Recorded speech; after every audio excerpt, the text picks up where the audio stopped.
starts up correctly. All right, live on Restream.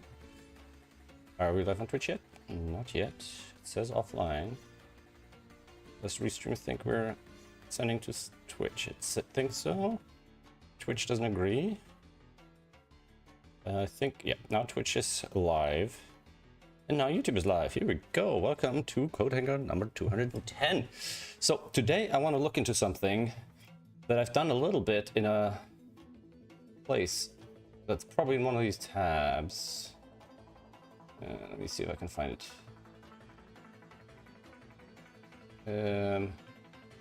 Gotta be here somewhere. All right. It's the importer.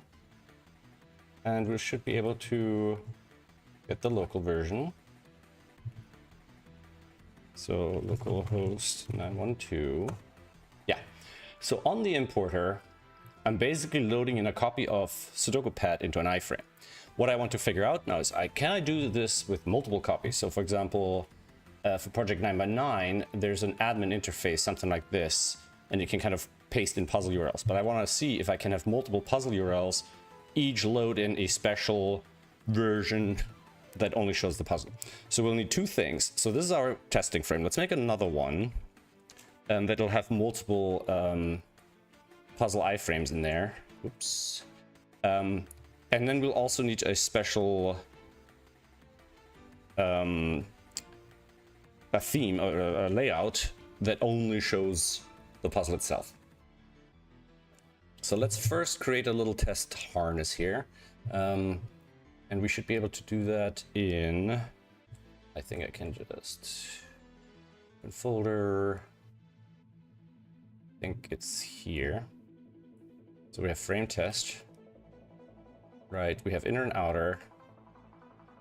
So we're gonna copy that. We'll save that as thumbs.html.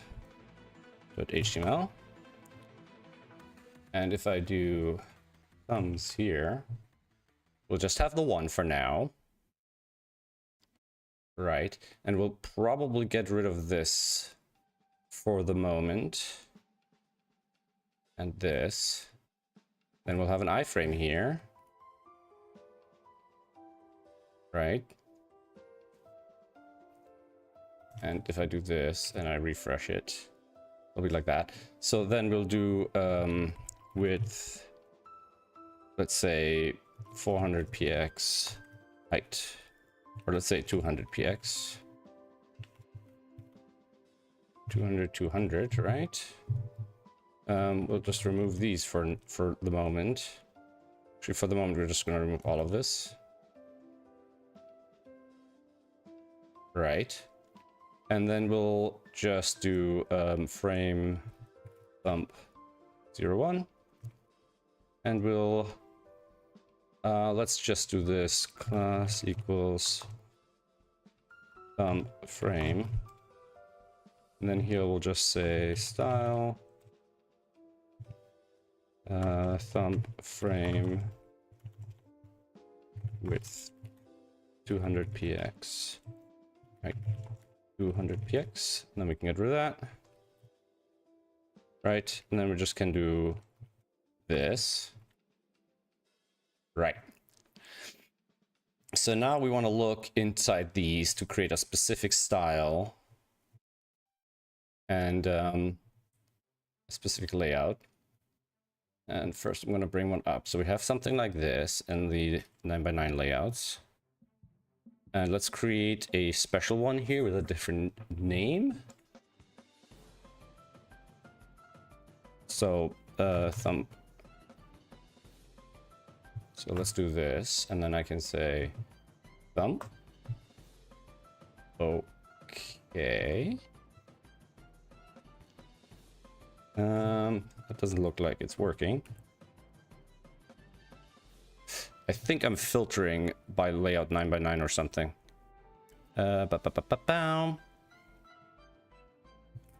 Load layout. Ah, here we go. We probably want to This was some debugging. I don't remember exactly what, which is not good.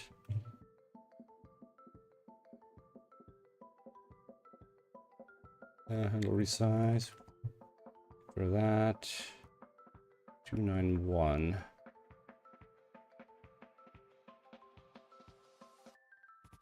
All right. Unit messaging.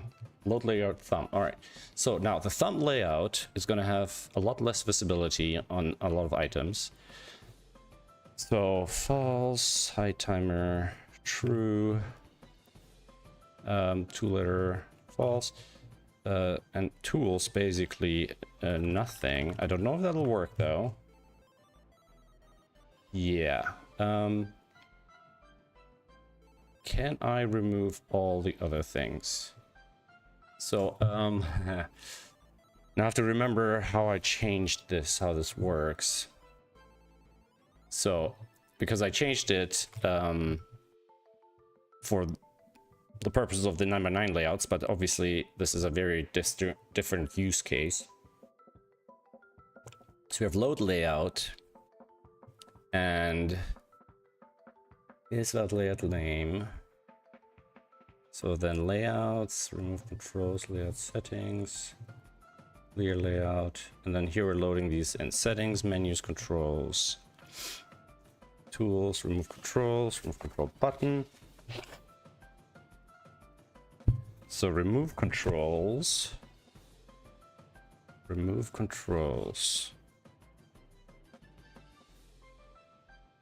All right, so remove controls probably is for getting rid of some of those other buttons.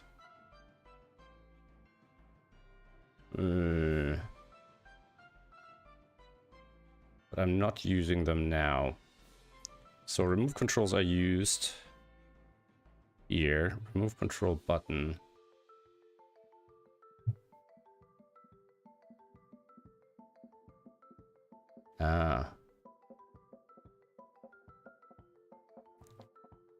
Control button.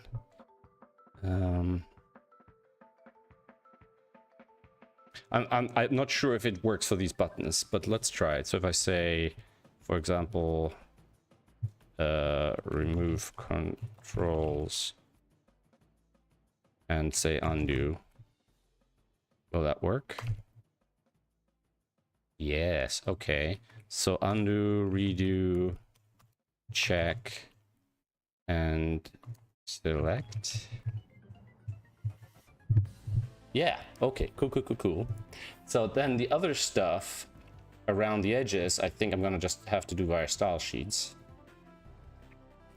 So set controls, refresh controls, set settings, layout class name, attach style sheet, see default style sheet. Okay, so if I say style sheet and something like root, was it root color red, is that gonna do something weird? Yeah. All right, so we basically want to do something like this.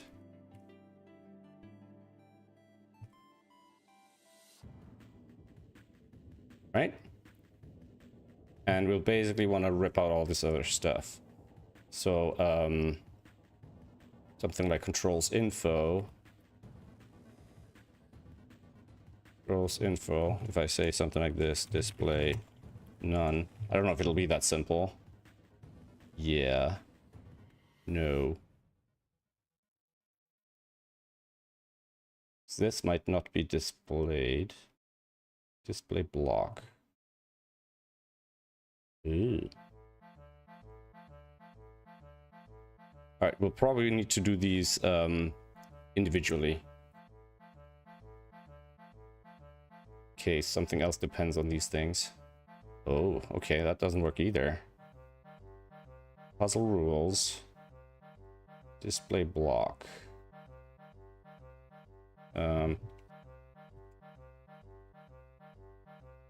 That's one major flaw I find with cascading style sheets. The way the override's done is a little dodgy. Yeah, so that still exists. Now, if I put the top header, the top bar header, if I just do this also. So imagine we'll do something like this. Okay, doesn't like that. Okay, if I do the whole top bar. Is that selected by class? Yes. Okay. And then I can basically, I should be able to do that with the controls too. Like if I just say controls and boom. And now the resize algorithm needs to be a little different. So the resize algorithm currently is trying to center it for the things being on the side, and my current multi-layout thing doesn't really let me dynamically change this, I think. Refresh layout. So refresh layout does this. Handle off resize, handle resize. Handle resize. Dot 3 resize. This dot handle resize. So the handle resize currently doesn't have custom code for specific layouts, right? All right, let's make this a little bit more fully featured here. If I do it like this, I'll do that. The handle resize runs twice here. So we really kind of want to look into the layout. And I don't know if when I'm selecting a particular layout, if I'm keeping track which layout we're currently setting up. So layout name gets added to document body.class list, all right? So we can do something like that.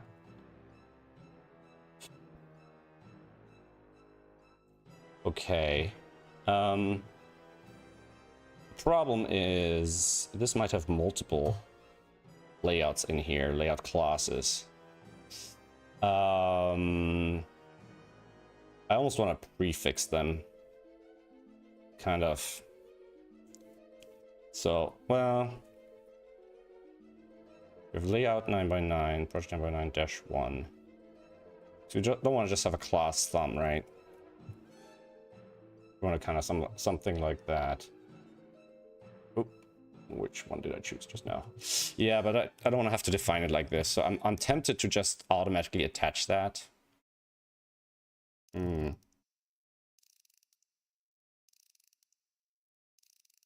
right, is valid layout return, else we're doing all of this.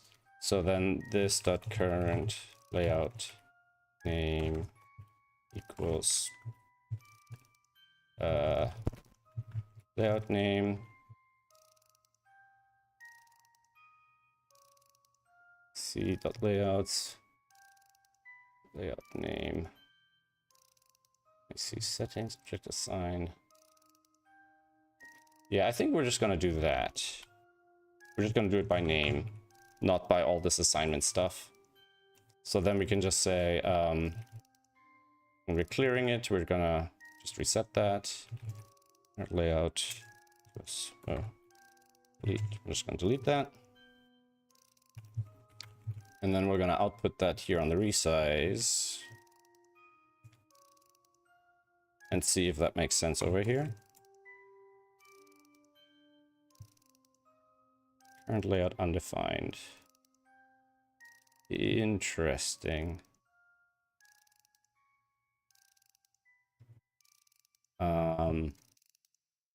What's going on here?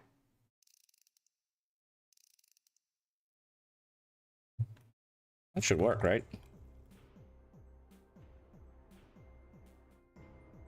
If I do this. Layout, current layout. thumb, right? And here, maybe this reference isn't assigned correctly. Current layout undefined, current layout thumb, feature project 9 by 9.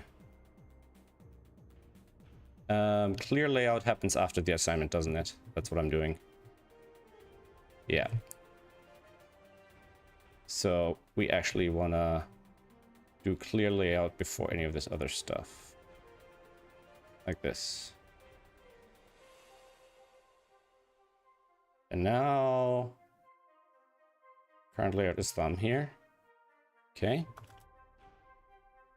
And with this, we can do this. Unless I delete a character I wasn't meant to delete. Okay, because now what I can do is I can have a handler assigned to the layout here. And I can say on resize or handle resize.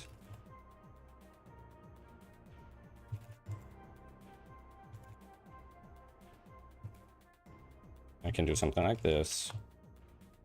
And then I can say console.info dump.handle resize. Now this one won't be we probably want to do function here.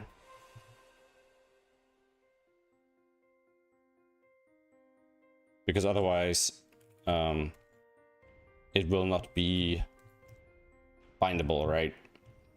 We'll do this, handle resize, and then we'll do handle resize, and then here we'll do layouts, layout name. So const layout. We'll just do this.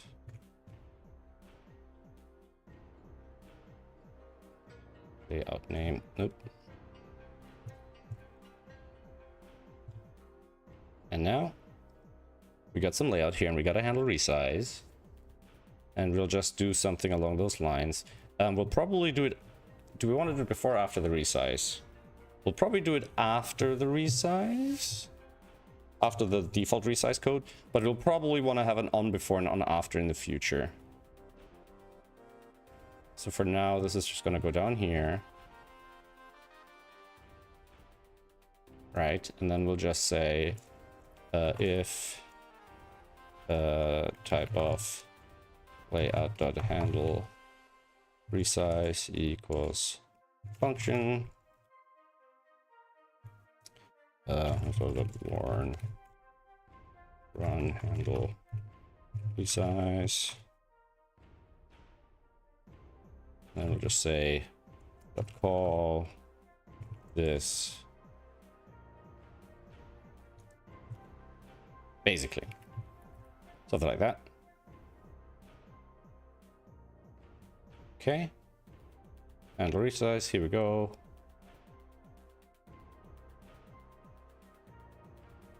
All right, let's reduce the spam.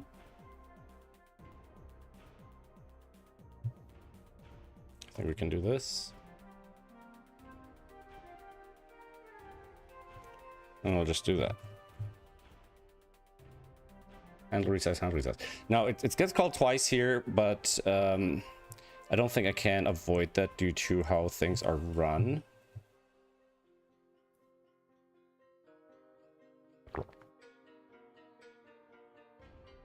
One happens during load rate.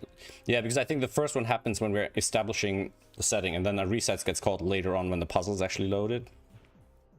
But for now, hopefully we can do some things here. Now the question is, do I have to rebuild a lot of this code? I hope not.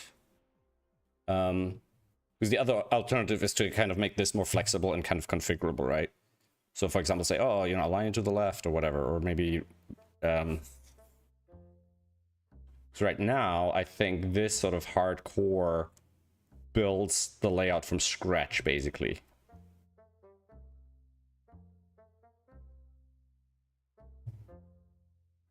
Although the top bar here is already properly excluded. So we kind of have to rebuild some of this. And I think right now I'll do that. But in the future, we'll probably want to just have this algorithm be a little bit more configurable.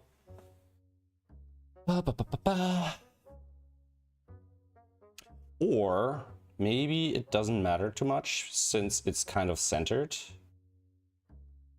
It only matters in portrait mode, because here it doesn't take care of the controls not being there, I think. Like, this is weird. Let me get one of the other layouts here.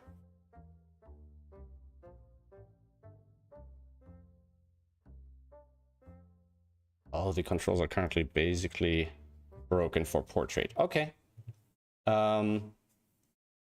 Let's see our test here then, our frame test. So we need to change how, which layout we're gonna load. So we want to load thumb.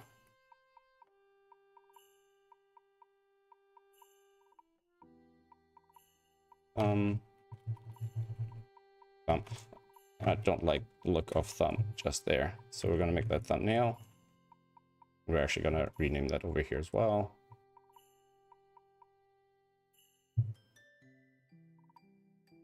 Okay, so it sees it as a portrait layout, which is currently broken. Can I simply clone the non-portrait code into the portrait here and have that work? Yes, I can. Okay. So there's a couple more settings we need to adjust. We need to get rid of that. And then we have to figure out the spacing. Like, I don't know why that spacing is so large here.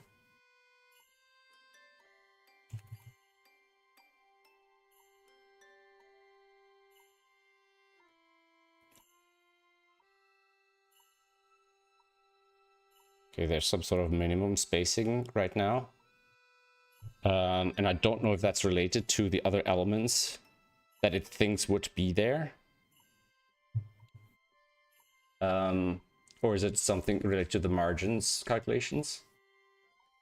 Because yeah, normally we have the game boards, like it looks at the controls and stuff. But I think that's basically me debugging the layout algorithm in general, right? So we want to do something else here, actually. We want to test the sort of dynamic loading of puzzles. So I don't want to manually paste these in here. We need to have a little module there that we can kind of pull in. So we'll do something like, we'll do a bit of scripting here. Right? And we'll probably want to have like one item here in a div. And I will just say ID equals thumb template, something like that, right? And then that'll have an iframe in there. And instead of this thing, we'll just put the SCF default blank puzzle in there.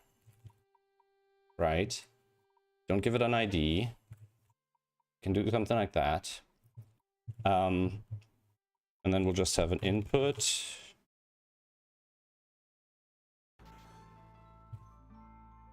Right? Wait, no. Type equals text. Value equals input text. Something like that, right? Input text.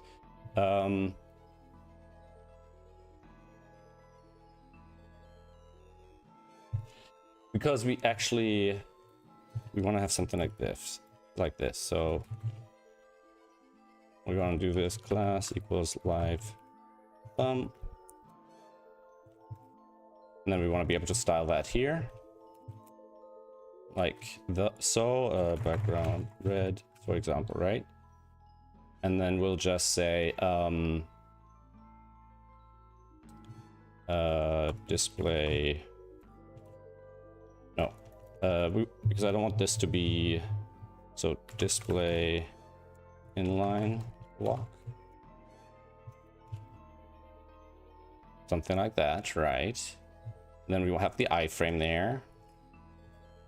Iframe dot iframe.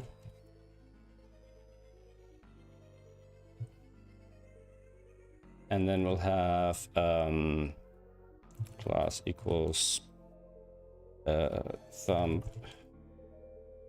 ID. We'll do that. Display block. Just to make sure they're all one on top of the other. We'll need to make this a bit bigger. Height 240 px or whatever. Ah, okay, wait a second. So the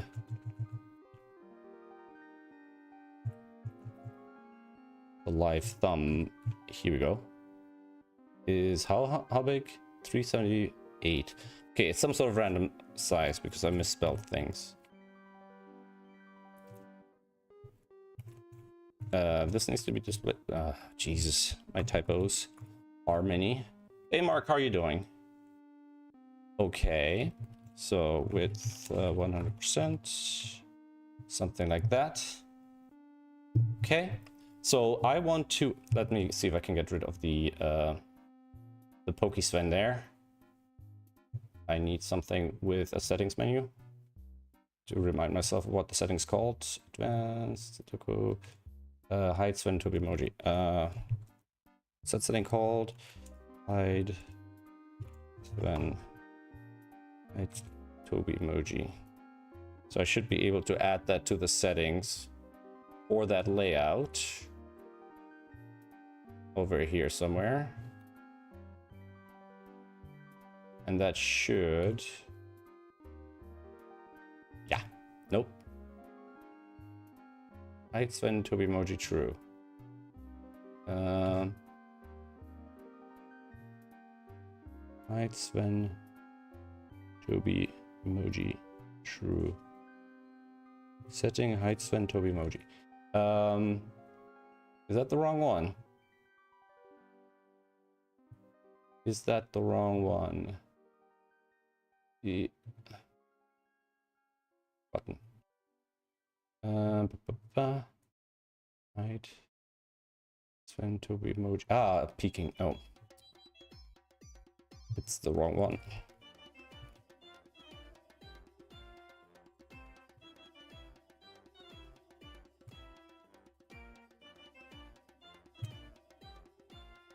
That's the one we want.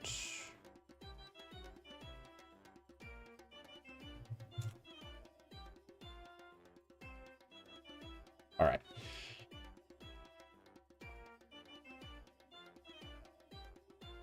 Yeah. So now I want to load this via some code. So we'll do we'll do this. Let temp was document dot query element id dot inner HTML. That should get me everything. That should give me that whole thing. Yeah. And then here we go. Diff equals thumbnails. Like that. And we can do document.query selector thumbnails dot add insert JSON HTML template, right?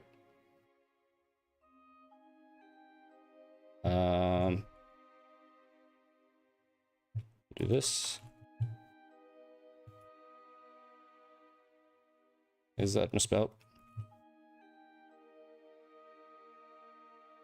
Oh, before end. I don't know if there's a sensible default for that value. No, insert adjacent on element. The value provided is one of before, begin, after, before, and okay. I got this function, this API. I don't know where that came from. Seems a bit strange. So we probably want to do I'll probably do this. Nope. Display none.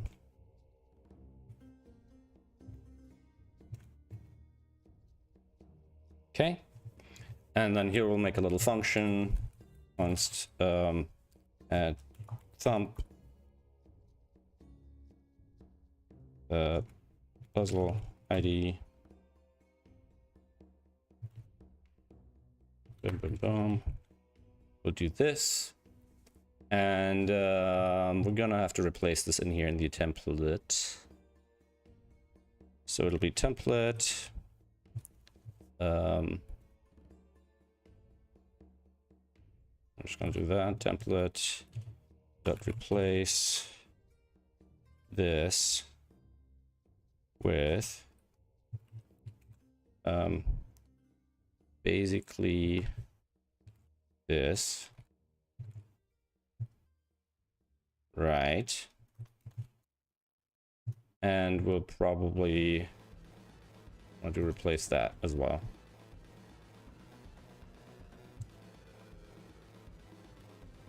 We'll do replace this with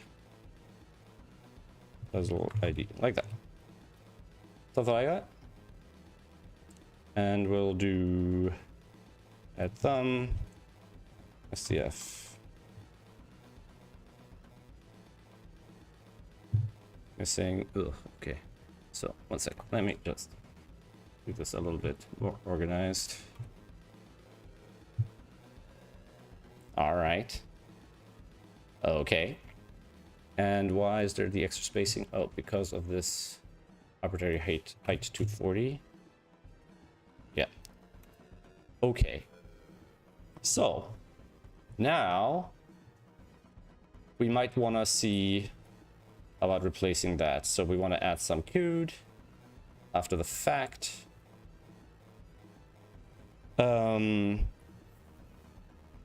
I think the easiest way to get a reference to this is to do something like log or selector, or yeah, so let's just say const thumbs yell equals that. Right, now we can do this or this, right? And then we can do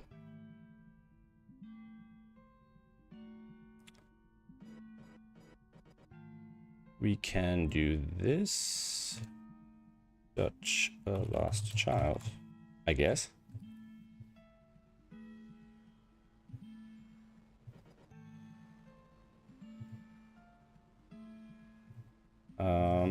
Children diff.live thumb. Let me just add these like that. So that gets us 2 diffs. Okay. Let's also just get rid of that. I can make this a bit shorter. Then here I can just say src gets replaced with this. And this gets replaced with that. Boom. Right. And now we want to hook up some event handlers with this. And we'll just, for now, just gonna put these here.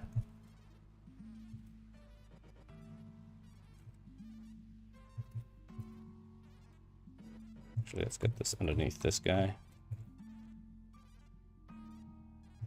And you'll do const handle ID change. I'll do that. And that actually needs to be a function just for the binding.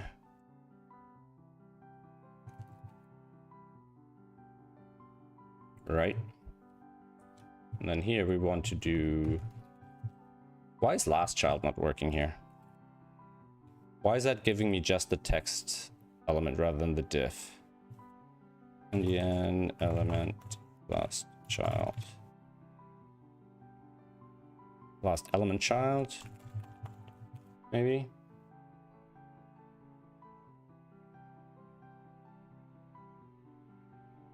Yeah, I think this is what I want. Yeah. So here we go. Let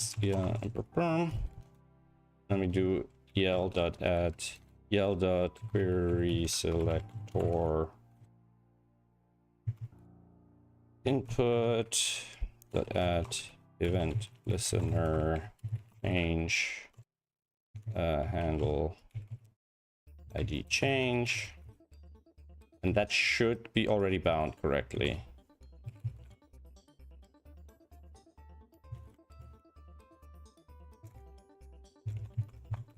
Like if I do that and I put this here, okay. And input on change. There's, I don't know which one it is. Do we want to handle the change or the key press or something? Change. So HTML, the change event is fired, input select and text elements, but the user modifies the element value. Unlike the input event, the change event is not necessarily fired for each iteration of the value. Okay, so we do have an input event. So the input event fires the value of an input element has been changed as a direct result. Okay, so if I do input,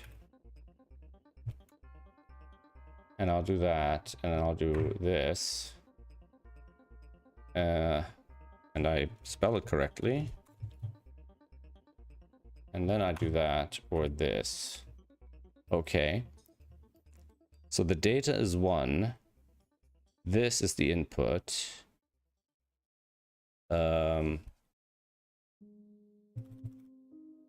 This dot value. And the event, does the event have the full value in there? No. Okay. Let's see. Let's see. This dot parent element. Okay, and dot query selector iframe.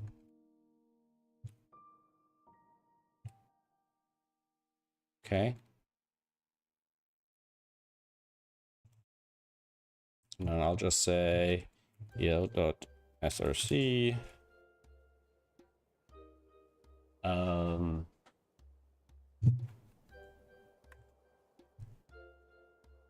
so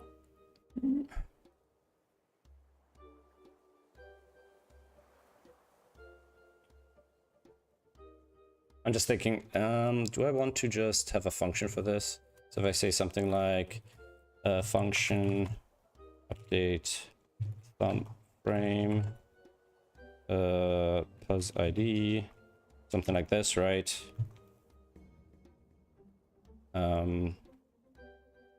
EL plus ID, right? And then we'll do EL query selector iframe.src equals, you know, whatever this thing is, right? Plus ID. And I'm changing how I'm typing it. Let's not do that. So if I do this, and then I'll do, instead of doing this here, right? Do this. And we'll do EL SCF, something like that, or puzzle ID, something like that. Unexpected token. What am I doing wrong here? I'm just bouncing all over the place. That's what I'm doing wrong. reading query selector. So log yeah. We still want to do that.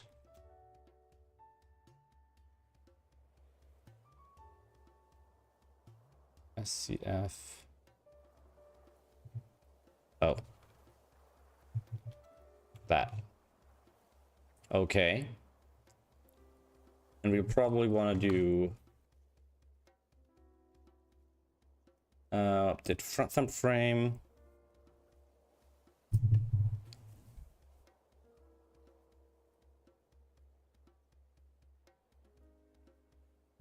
How about we'll say update thumb ID and we'll just do that. Right, and then we'll say let const frame ID equals frame EL. We'll do this. Input EL equals this. And then we'll say something like log a frame dot value. And while I'm doing this will become clear in just a second. Why is this pop-up not going away? Is my Explorer crashed? It feels like it. Oh jeez, is my Explorer crashing? I have a bit of a problem. 1 second. I have a feeling my Explorer is slowly crashing here. Explorer crashing frozen hover icons taskbar.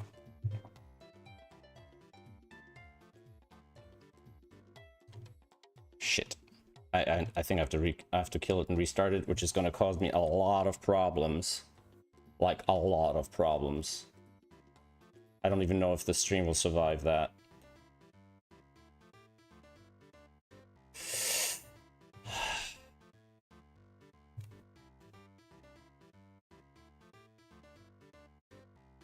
Alright, I killed Explorer and nothing had changed, so that was the wrong one.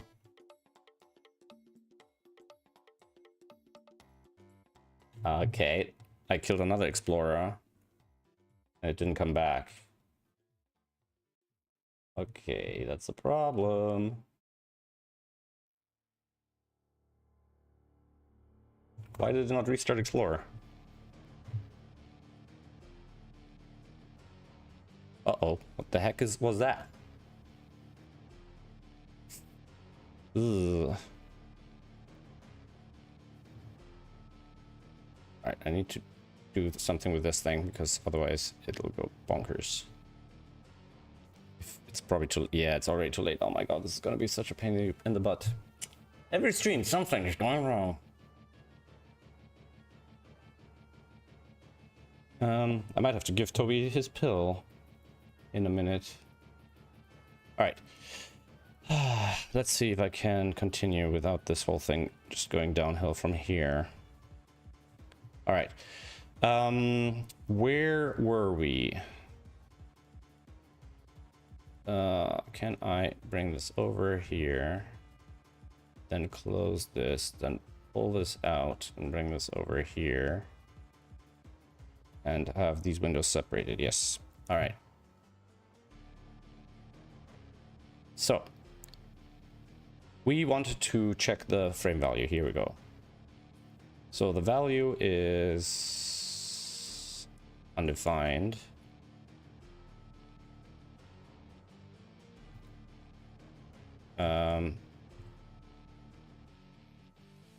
Here. Right? Right, and then if value is not equal puzzle ID,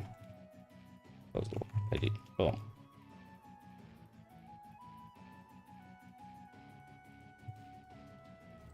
All right, what's going on here?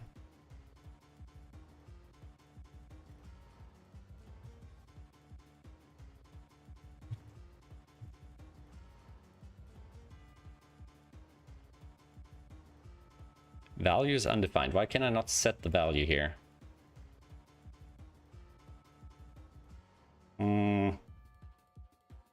Oh, because it's frame EL. No, input element. Okay, here we go. Here we go. And if I do this, that stuff isn't happening yet.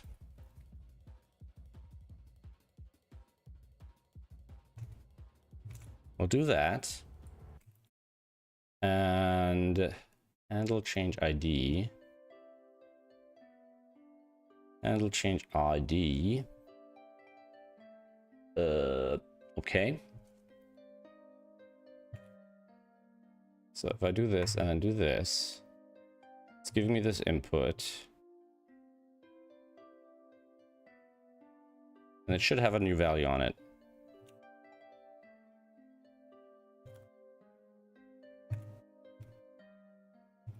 Or event.target or whatever I'm supposed to be using. Event.target. I think they should always be the same. Okay. So now I want to do this. Right. And then I want to do this on parent element. Event to target the parent element. Event to target the value. Like that. Okay. So if I do this and put that in here. Okay, that worked. Okay, it does a reload there. Can I please just not while I'm streaming, please? Thank you. Okay, so now I should be able to also go to, let's say, any of these. You know, go in here and just do that. And that should work. Yep, that's what I want. Now there's a bit of a flash with the restyle and all that. I'll have to look into that. That'll be a separate consideration here. Okay, so that gets us the element. That sets up that. That updates the ID. That makes sure I don't have a loop by checking first if the value is already set. And from here, we should probably be able to do all the other stuff too. We'll need to worry about the size of the thing there. Now, if I do this, then I could just do something like this, right? Do that. Maybe get rid of the red color. And do that, and then maybe do that. 2, 1. Okay. 3, 4, and 5. All right, so that was a couple of these kind of checks. Okay, so that works. Then we don't need that anymore. And now we basically have to refine it. Now, the real reason I'm doing this is because I want to be able to pull thumbnails out, right? So that's a functionality that I have to add now that isn't there yet intrinsically. Let's see, oh my god, I can't. Things are all the wrong places now, and I can't move these anymore. It's gonna hurt me emotionally. All right, these are separable. So I want to be able to pull a thumbnail out via my frame to frame interaction. So let's go to our test intra frame thing. So that's gonna be outer. Right. Let's see if that still works. So if I say this, yeah, that still works. So we want to test this now with Oh, because I was supposed to be on the thing here, on the folder. So we want to select folder, and then we'll want to open outer and thumbs, and then don't need that. Sure, save it. It seems to be saved. So if we go to outer, and we'll do a test. So if I'll do the 7 thumb, right, 7 action, or if I just say because we'll probably need to pass in parameters because we might want to say how to handle the thumbnail. Okay, then here we should be thumb this dot message thumb data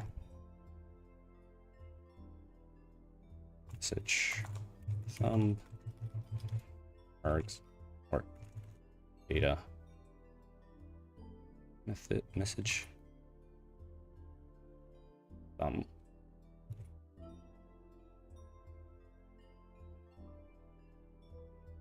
So if I do this and I press this button, we'll get that. And in theory, from here, we should be able to generate a thumbnail. So if I go into one of these, and I'll say framework.features. Framework.features. Let's do that. Because I'm not sure if features would get excluded because of what I'm doing with the selective setting changes and all that. So if I do thumb, we'll have that, and there should be a thumb screenshot tool. All right. Features.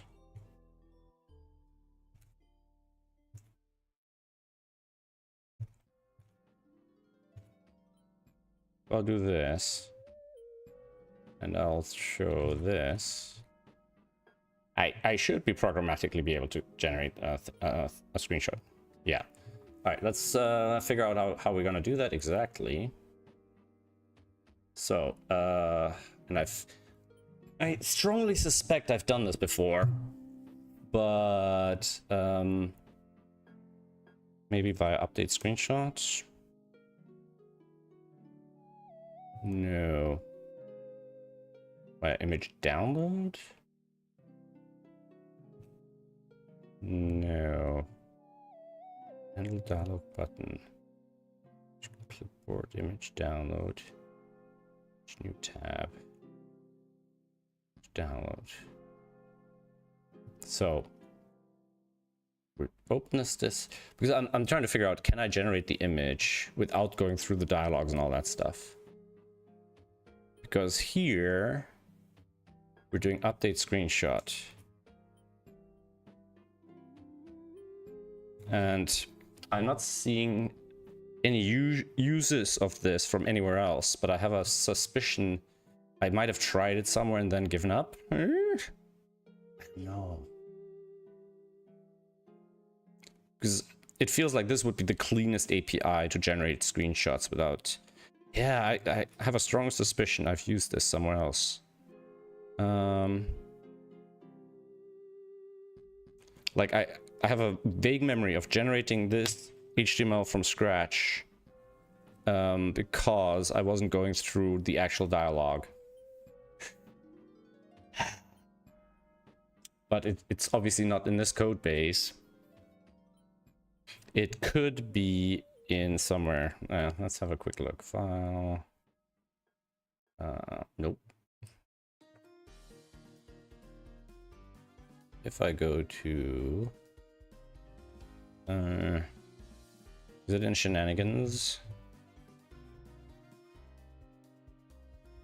or in data? It's either in shenanigans or in data.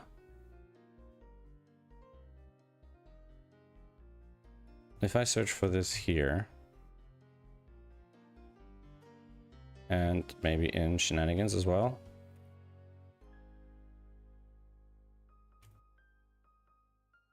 Right, it's not in shenanigans. It's not in data. Shoot. Man, I wish Windows search was reliable. Okay. I need to see if I can build a screenshot from scratch without invoking the dialog.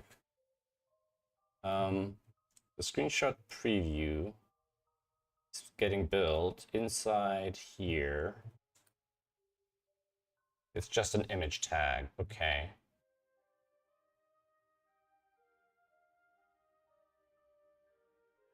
Well, I probably don't even need to do that inside a frame, right?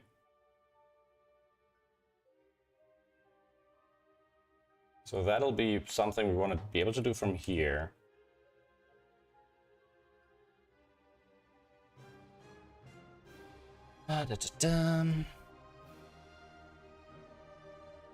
Right. If I say document.body.insert adjacent HTML before end, and then we'll just do something like that. And then in here, we'll just do something like img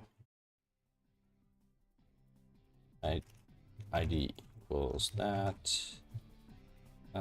style, display, block, position, absolute, left 0, top 0. Like if I do something like this in here, and then I press that, and I go screenshot preview. All right, and we'll say width 200 px, height 200 px. I should at least get a broken image icon, right?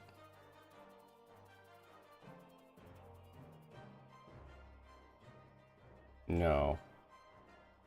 Ah. Oh, because I haven't set a source. All right, and there's a frame. Okay, so let's see. And now, if I say this dot update screenshot, I don't think that'll work because I haven't set up any options. It'll kind of just break. It definitely doesn't work when I misspell it. Oh, okay, never mind. It just freaking works. Okay. Okay, wait a second. If that just works. So, if that just works.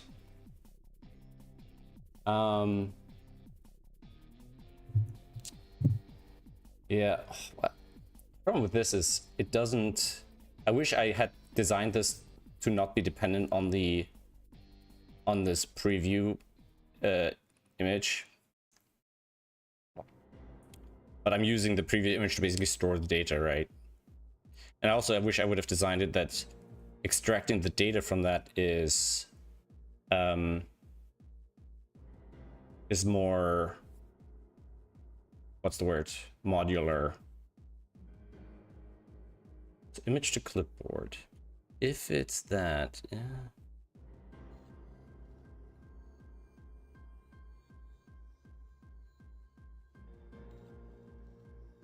Because basically we want to do something along these lines, right? So if I do this, and then we do, I mean, the file name is obviously not critical here, but what am I looking for here? We have an extension, but we also have a blob here. Can I pass the blob through the message? MD frame message blob. Can I send a blob? Message MD.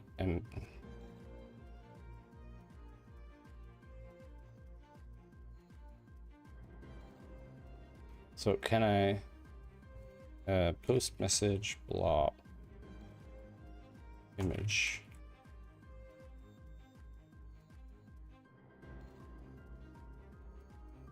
Send an image via post message.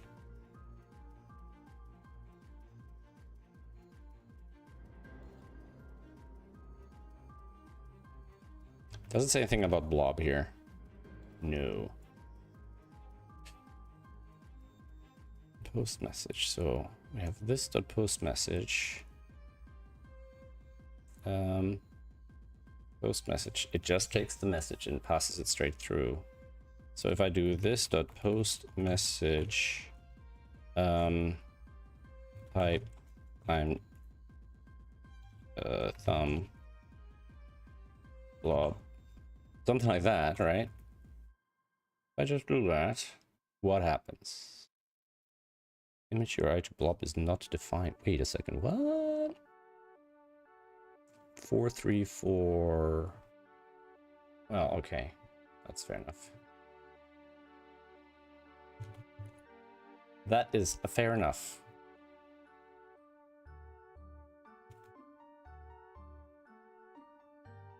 That is fair enough. All right.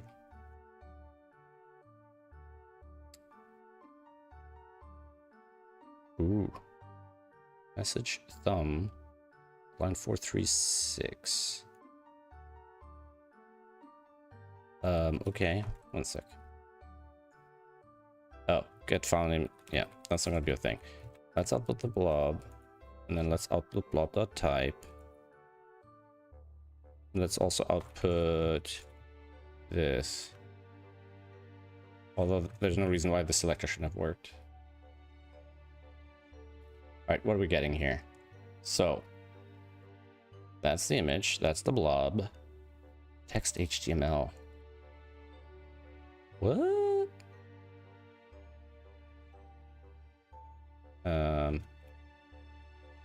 Huh? The SR's the source. What's the source? The source is apparently not this.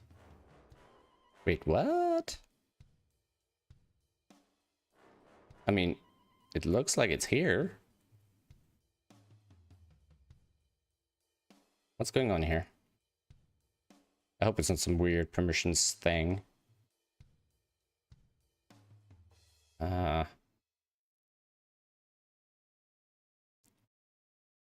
Base URI, current SRC.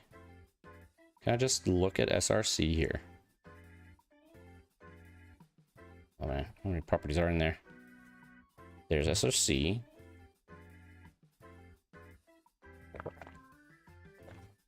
Oh, wait. No. So why is this coming back as an empty string?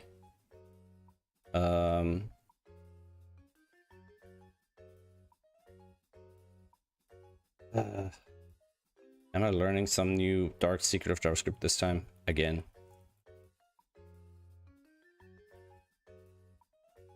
Like, is it not letting me... But I am in the same context here. So, why? It's a string of length 0. How? How is it of length 0?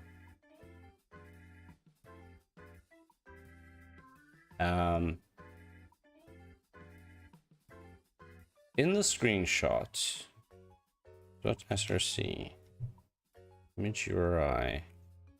So if I do this in here, it's set, right? If I do this,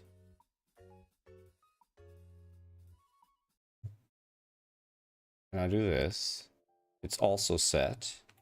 And if I do this, if I do this, it's also set. Is it, I'm not awaiting it? That's probably it, right?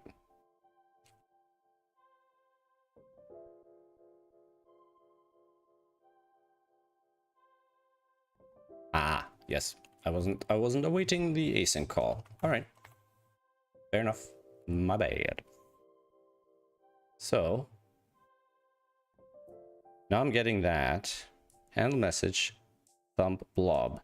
It's coming through as a blob, which is kind of cool because it's probably more efficient to send a blob than to send, you know, big strings. I mean, efficiency is not exactly my main concern. Now, what I'm gonna do with the blob? Blob to image.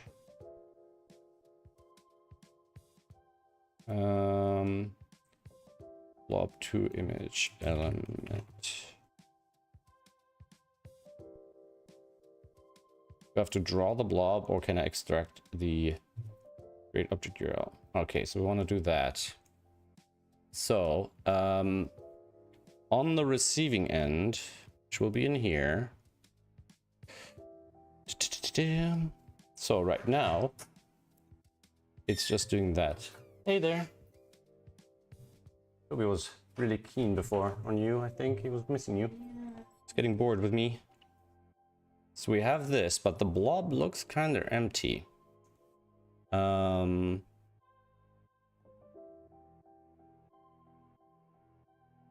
Let's have a little look in this. Handle button books message. Handle button. Handle button message.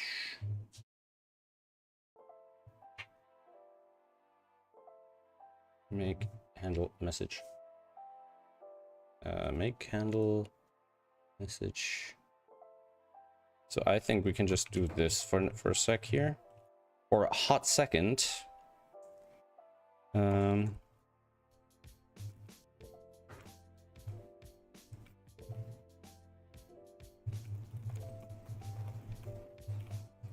So if I do this and I press this button, we'll get message, message event, and somewhere in here, let's say data. All right. So const data this event, right? And data.blob should give us the blob. And then, okay, can I do a toString? Maybe, maybe.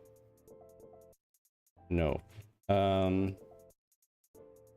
Okay, so we should be able to do this.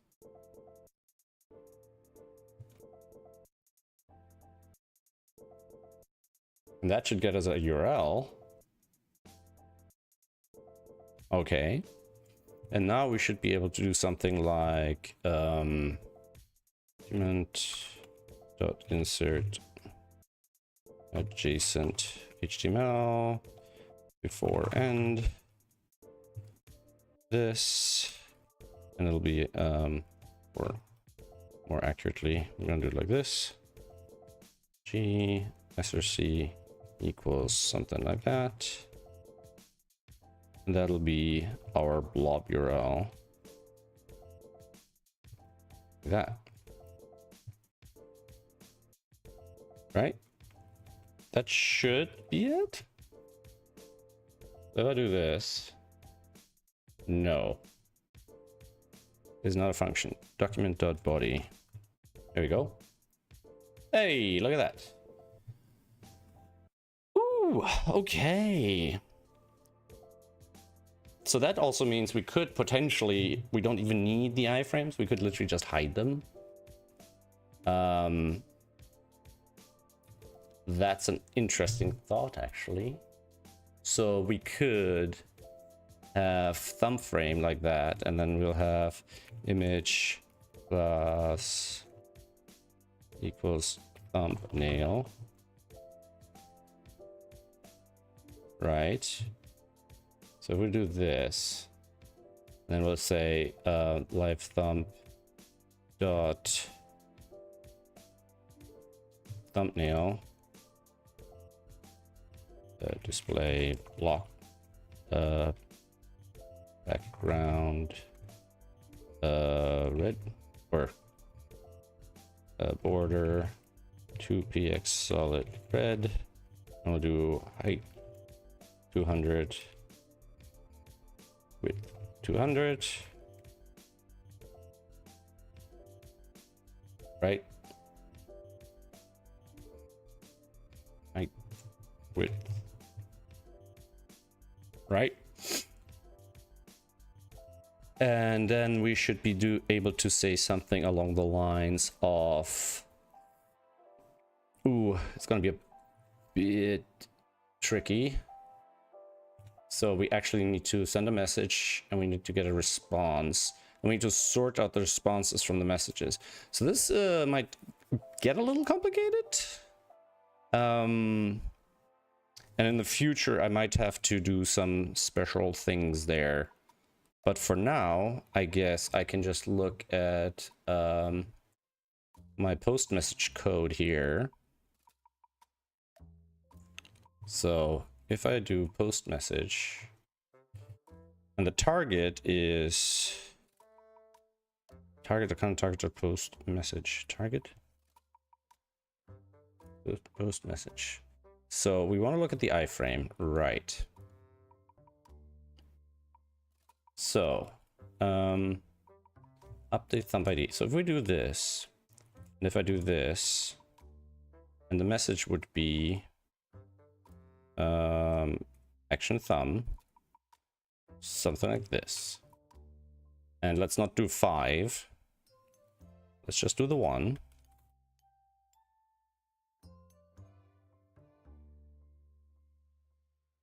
It's not a function. So if so, handle button, target, app, handle button, target, select element. Your selector. Wait, what?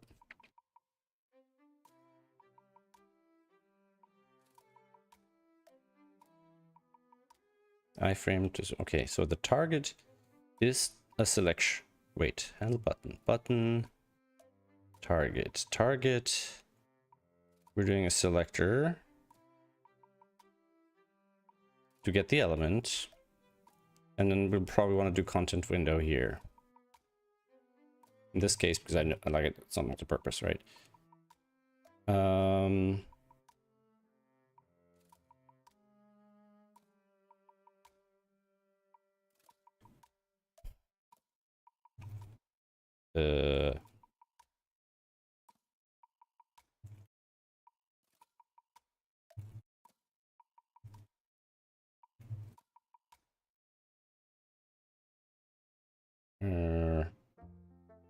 Update thumb ID, current layout, thumbnail. So is it because it's too early? We might have to sleep here for a bit. We also might want to wait for it. 1 sec. Let me just, because it's actually not trivial to wait for like a complex object like that to load. But I think wait for a frame to load. If I do this and loads, if I do something like this, right? If I do something like this, and console.warn, load it, and then I'll do that. So if we go, you know, try something like that. Load it is all the way up here. Seriously? Really?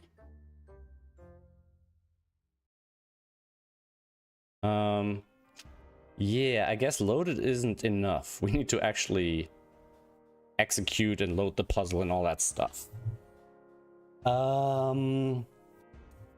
So our, yeah. Okay, so there's a couple of ways around this. One way is to go back to my having one hidden iframe, using that for all the thumbnails.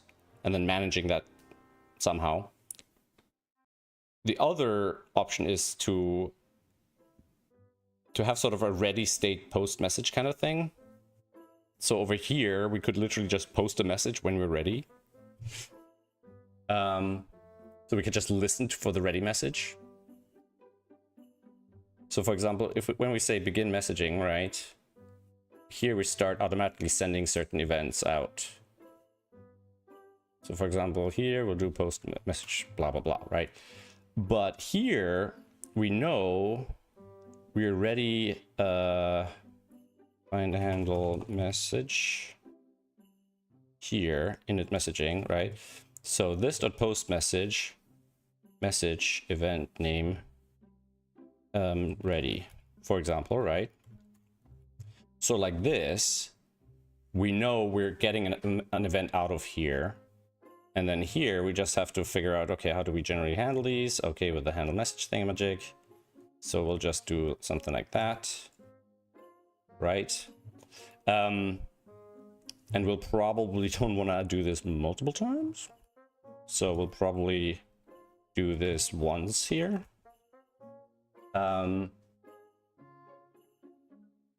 So here we'll do...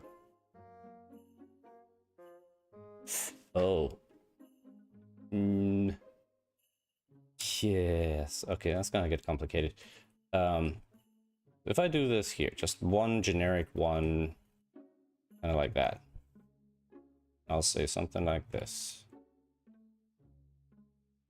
And for now, we'll just do event, because we'll probably have to filter by who's sending the message. Message, yeah. So we get a message here, right? And I'm guessing if I change this, we'll get another message. Yes. And that's exactly what we want. We want to wait for this particular message.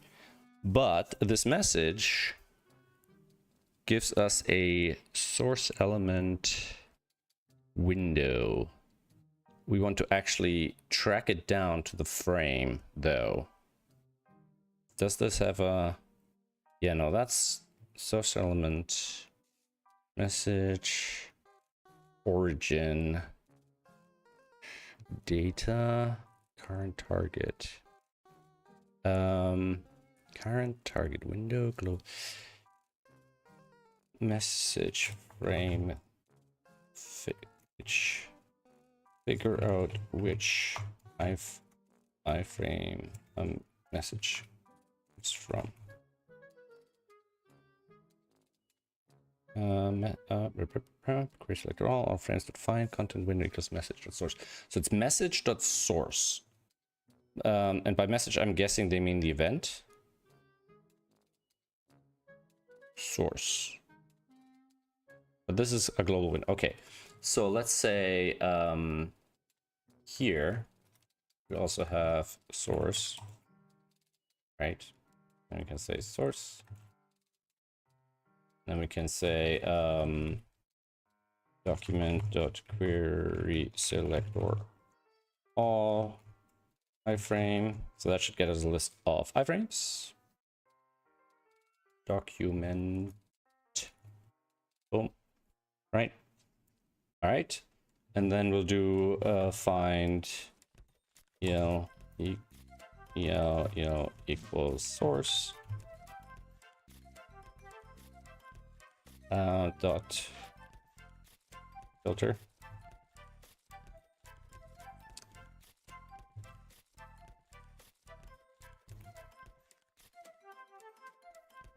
Find.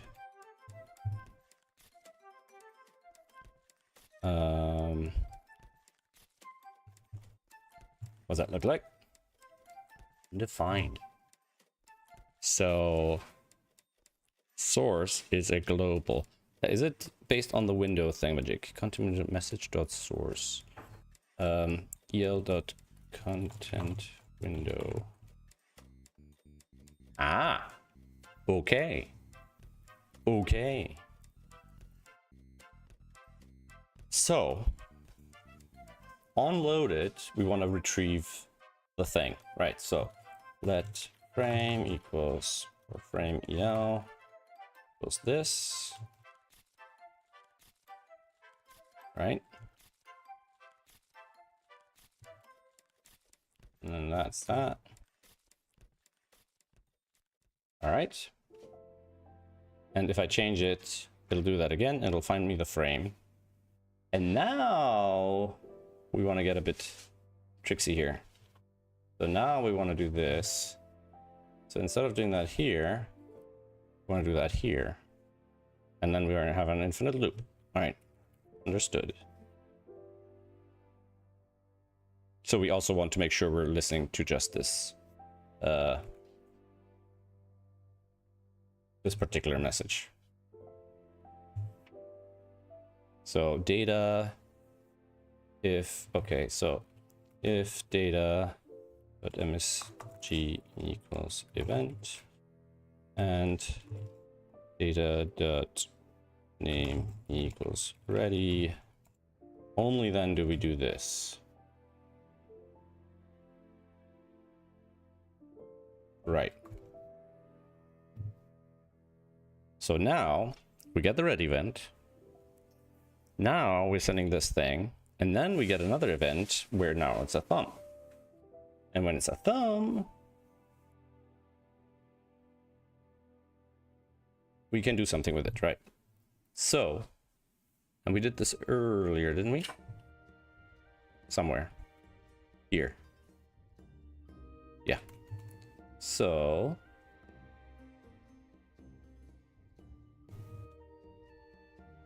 else if data.type equals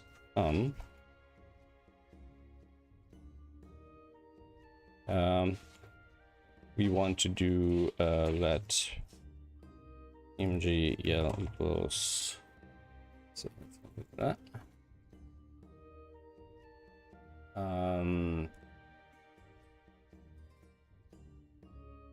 so I think we still want to do that.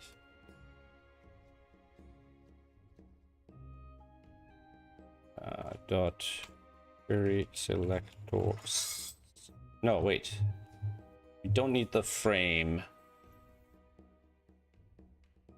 No. Select. Select. No, actually, we want to do log dot parent element, and then from because we're now in the parent document. We've got here our thingamajig, and then we can do query selector dot thumbnail or img dot thumbnail. That should get us the image element. Yep. So const imgel equals that, and now imgel dot src equals. You up for the walk? Yeah. All right. Ciao, guys.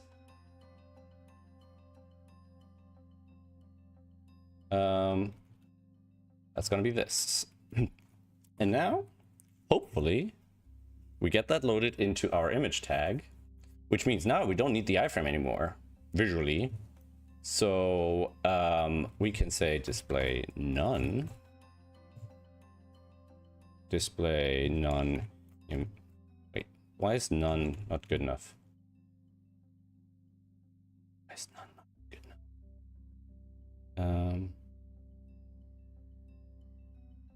Thumb frame. Shouldn't that be display class? Oh, live thumb frame. And the image is now weird. Oh. Shoot.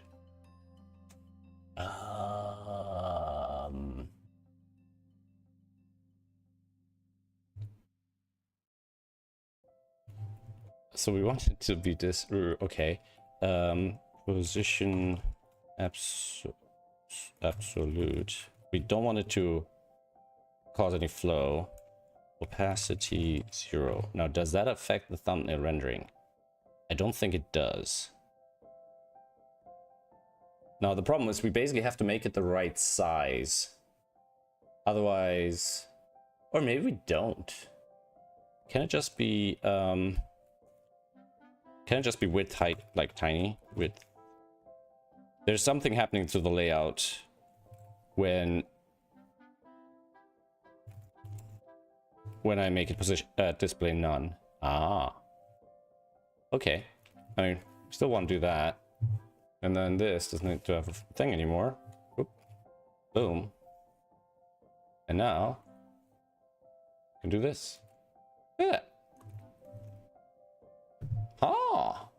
So now I can just go and grab.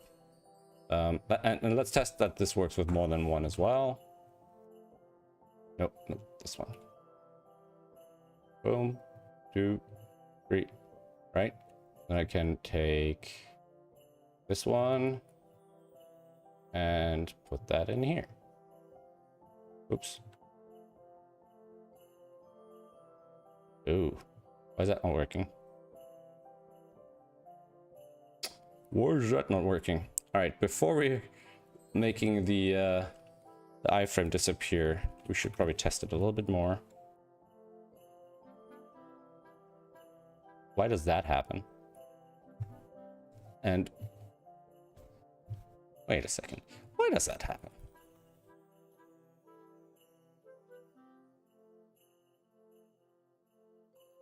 I need the other thing again. Because earlier we managed to load those fine.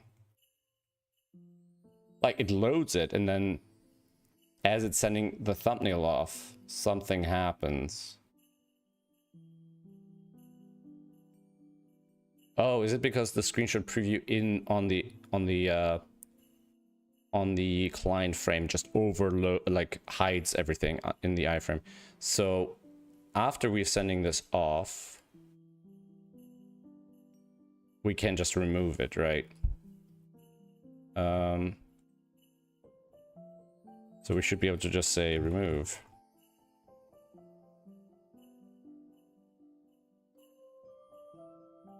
But why does it work with those? That does make sense with the SCF URLs.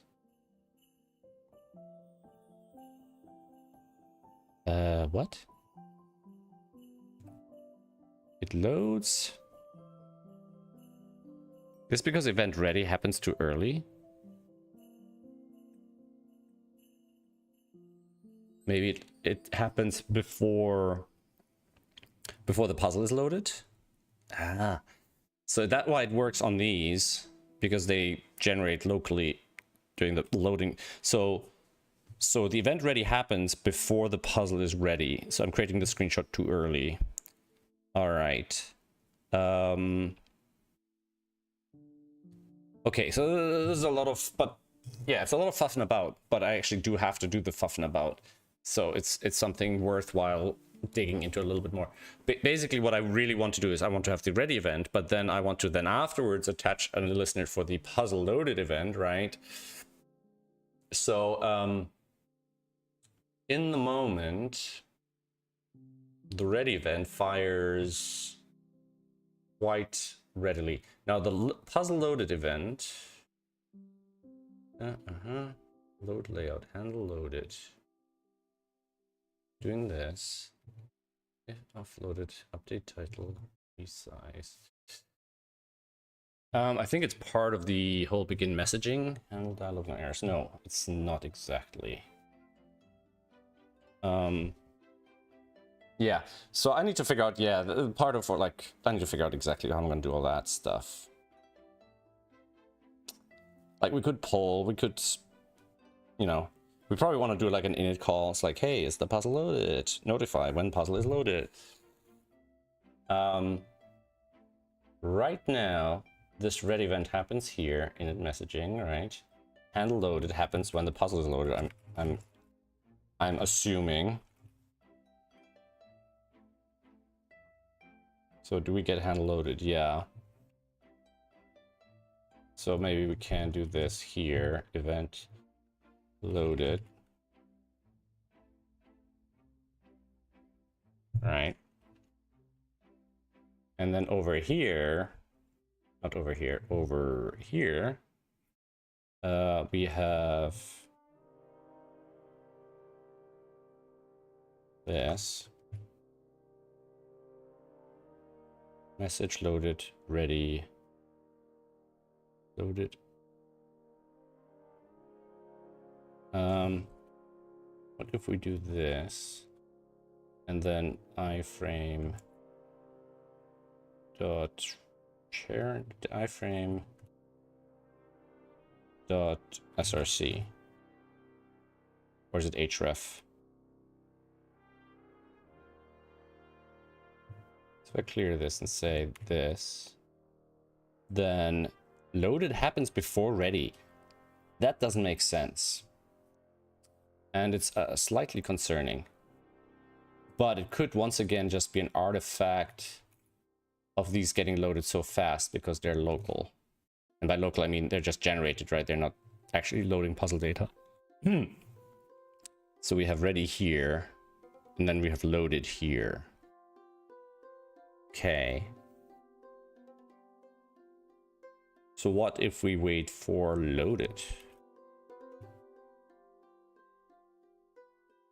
Ah.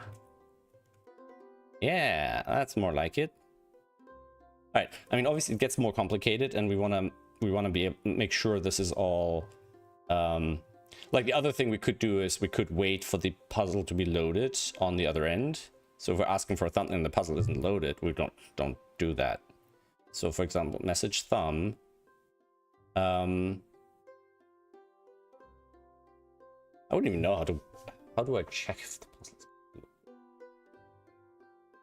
I don't actually know. How do I check if the puzzle is already ready to go and loaded? There is a method, so I've done it in places.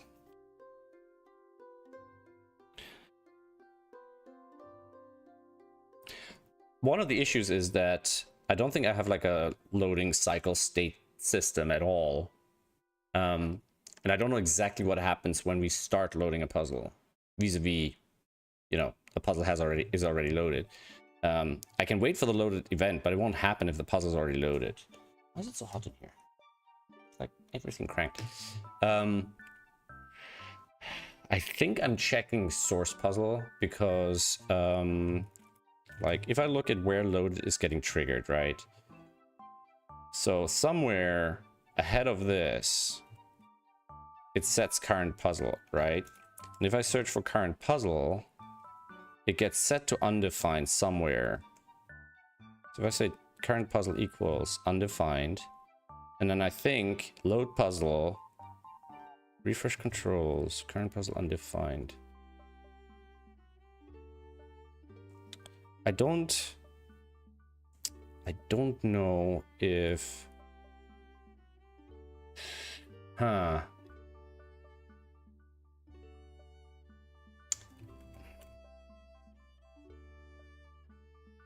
So what if I do this app.current puzzle?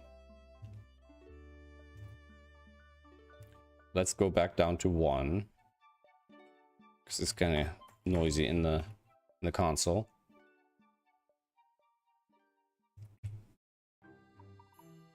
All right, so that's actually not super helpful.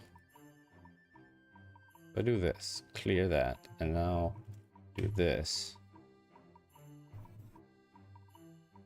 You know what? Let's separate the creation and the loading. So add thumb doesn't actually load anything up. So we load in the template. We don't do this here. So when we're doing add thumb, we don't do that, and then we put that in, and now it's loading for the first time.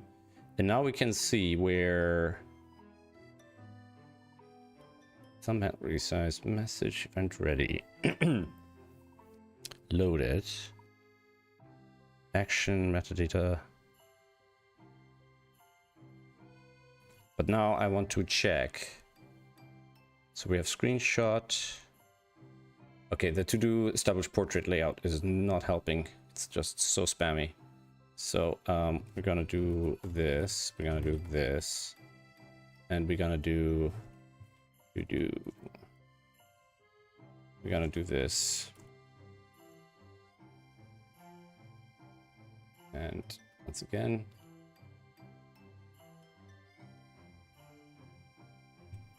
just gonna put that in there.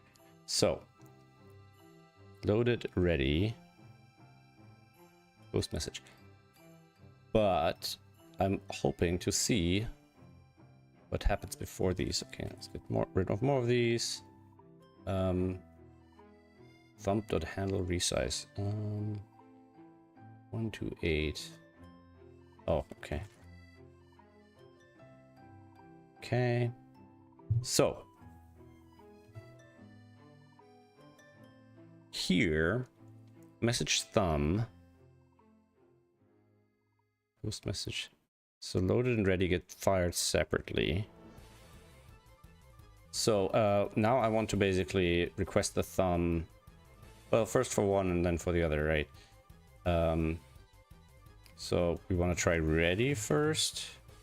Actually, we're gonna do loaded and ready. Yeah, why not? So we can do this twice. And I'm gonna do this. So they're vaguely in the order that they should be. Right. So, boom. And what happens? So we have this screenshot, which is the line here. And then up current puzzle should be right after. So, oop. Oh, didn't want that.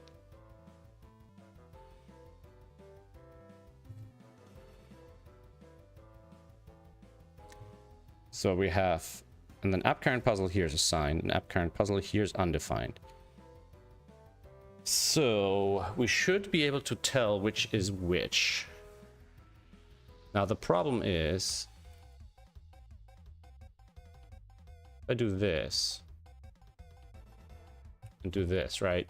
So what happens? Cannot properties of no message thumb reading 1. Yeah, that's fine. Loaded, ready, and message term.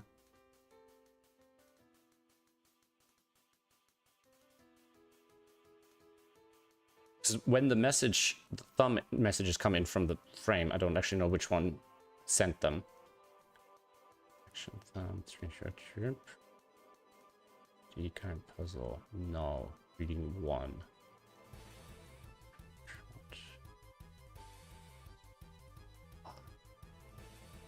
So this, I'm assuming, is 437, which is that. So,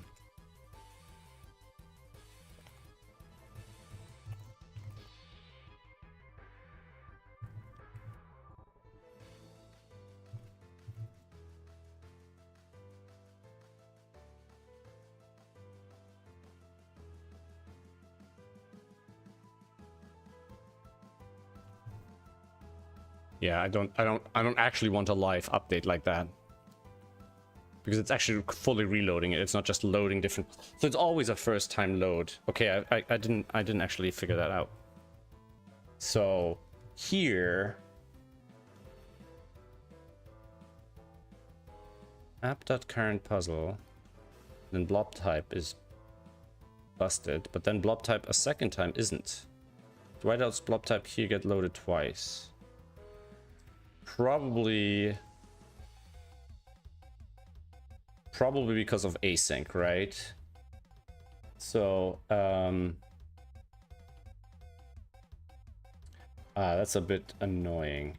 All right, I think I'm gonna have to do them separately. So I once do it on ready and once do it on loaded, and just do the one, right?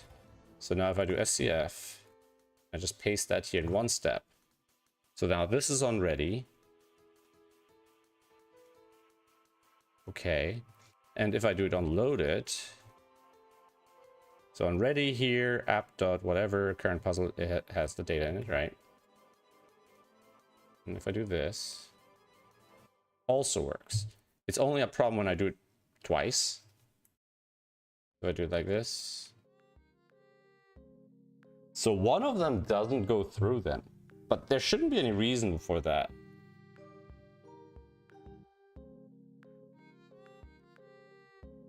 Let's have a look at the preview.src here.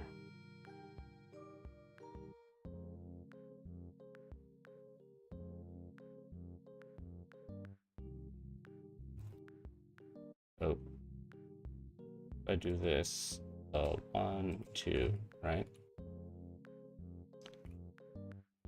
And I put that here. What does that look like? So 1, 1. So it's nothing here the first time around. Why?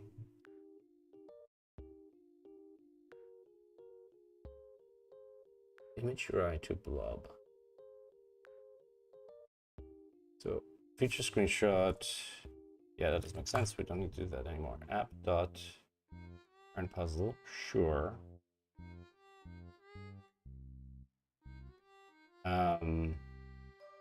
Update screenshot. Is there a reason why update screenshot at this stage shouldn't function correctly? Update screenshot. Update screenshot.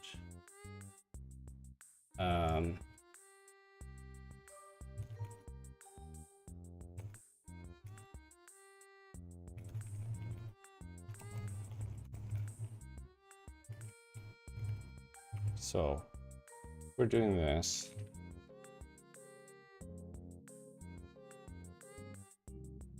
Right? So we'll have an update screenshot image URI here. Sure. And then here. Why do we get blob.type text HTML preview source 2?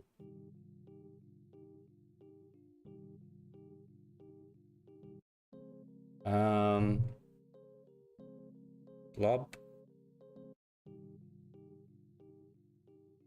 Because this is, okay, so this is on the inner frame. Source 2. And then blob type is text.html. What? So preview source is that image URI to blob comes back with a weirdo. Source dot slice string slice. Is it slice or is it substring or makes sense? I do slice 050 slice. Shouldn't should just spam everything all over the place. We did that here as well. Now it still doesn't tell him, like, I don't understand why the blob isn't good here. Blob.type. I do blob. Image URI to blob. It should just be good. When the URL is good, that should be good. Don't understand why that would break. Size 20. What?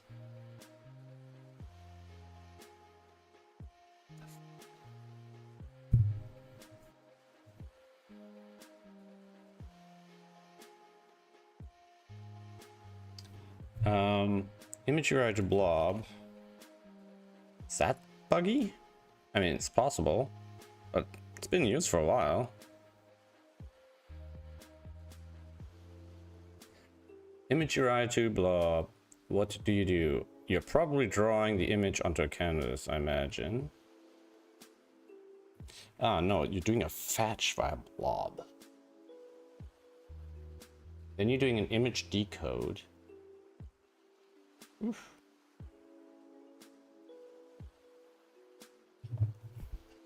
And then you're doing a canvas to blob. Wait a second, what?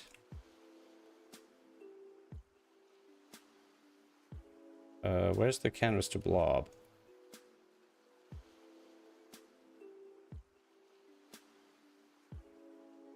Why can't you find canvas to blob?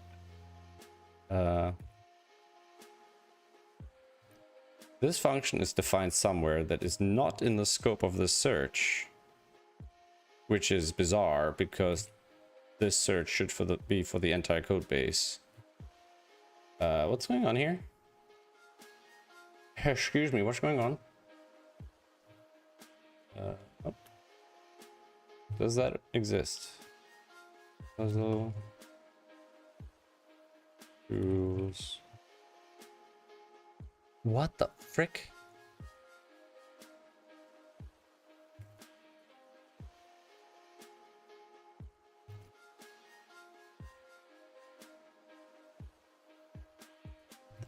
What's this function? Where is this coming from?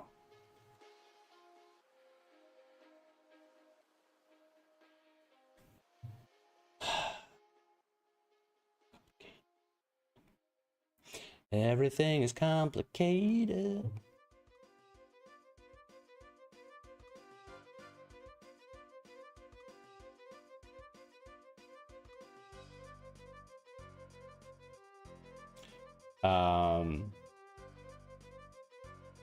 Well, it's using puzzle tools. Image URI to blob. Image URI to blob.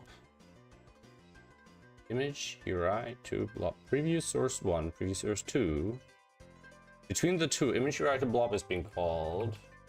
Am I stuck in caching hell, perhaps?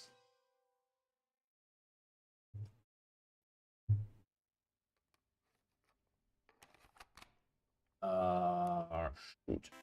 It does appear so. What? Puzzle tools.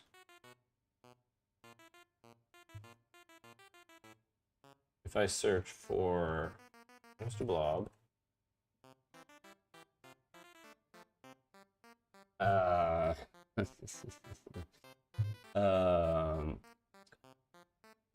what is going on? Am I exiting early? I am exiting early. I am on this branch, aren't I?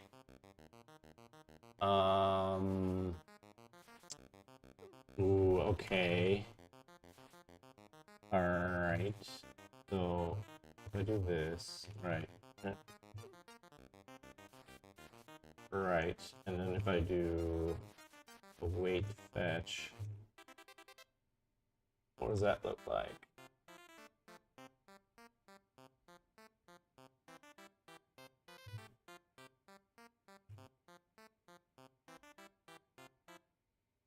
So it's data image PNG, source, type, fetch, image PNG, status text OK, URL, but the body is a readable stream, sure. But why would the blob come back untyped? Why would the blob come back untyped? Like if I do this, right?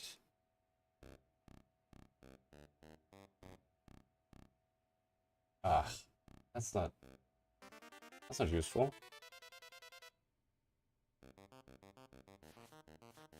Like if I do this, get rid of.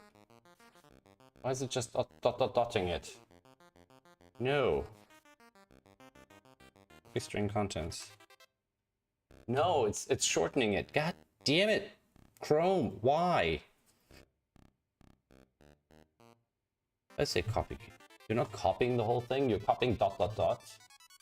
No, you are copying the whole thing. If I go here,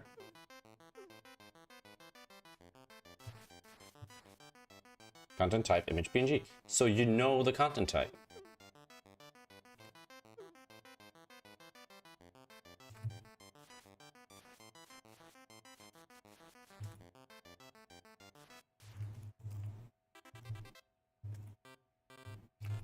And if I do this,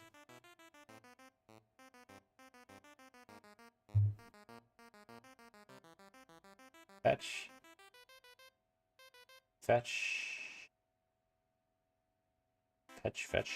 dot blob, type image PNG,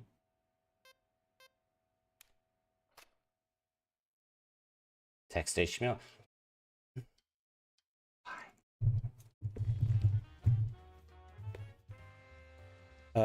Blob MIME type does not match data URL.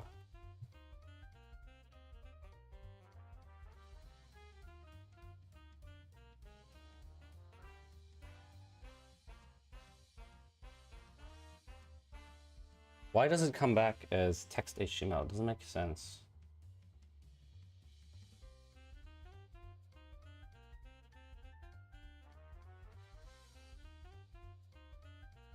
The fetch itself. Blob type. So type fetch response.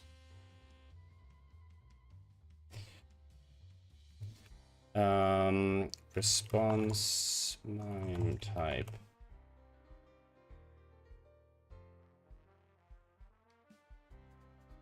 Get response MIME type.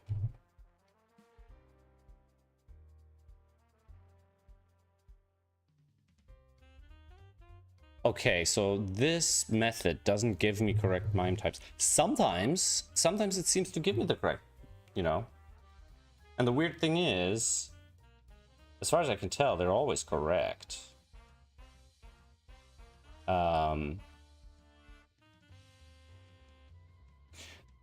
if we do this? Slice 0, 50. And we'll do this 1. And then we'll do this 2. Right? So I need to figure out. I know there's conflicting requests happening. That's not the question. The question is how they're conflicting, right?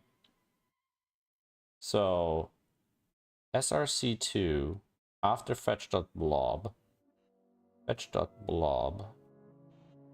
here, image PNG, and then where's the broken one? So that's a good one, and this is the bad one, right?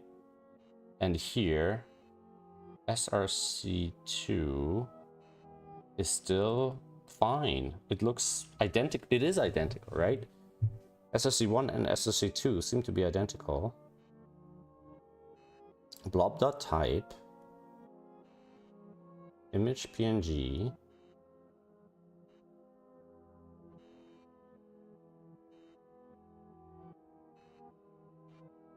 Wait, fetch.blob. src2. So that's the end of the thing.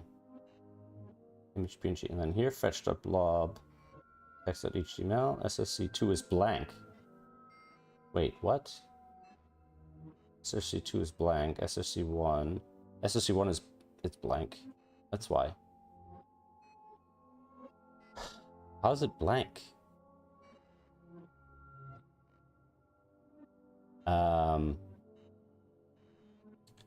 Okay.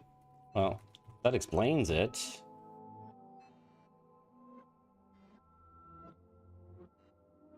Also, type. Here we go. So, okay, so something is asking it to do a screenshot that's not of a empty. Yeah, that was the wrong one, but fine. So message thumb is doing that of preview src1, which is also blank. Okay, wait a second. Okay, we're getting somewhere. So at this point, preview src1 is blank, and I'm guessing it's one of these two. Obviously. How can it turn out to be blank when current puzzle isn't empty? That's the question. So how do we get a blank image from the update screenshot call? So update screenshot. So we have image URI, update screenshot. That's blank. Somewhere here there should be update screenshot image URI. No, because we're returning early. Oh.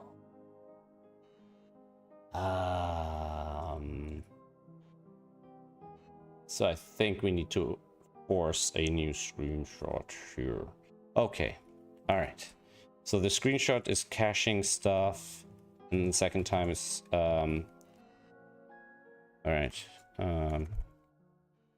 So this should force a new update screenshot, and I should probably in the future have a force argument for that function call. If I do this now, we don't get any errors. We're getting a good thumbnail each time. And if I do this, clear that, and do that, do we get a good thumbnail twice or just the one time? I mean, they look fine. Does that mean we can do it unloaded already? I don't know, but I definitely need to reduce the spamminess of all of this. We probably want to get rid of that. Like I was hoping nothing would be wrong in like an old established piece of code like that.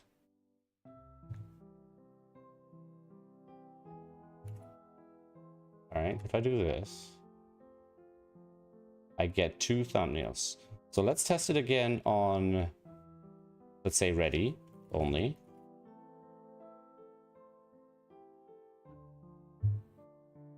Okay. So ready happens here. We're asking for the thumbnail, but I'm guessing by the time the thumbnail comes back, we're done loading.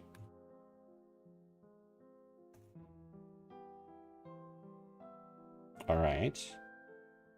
We have 3 of these.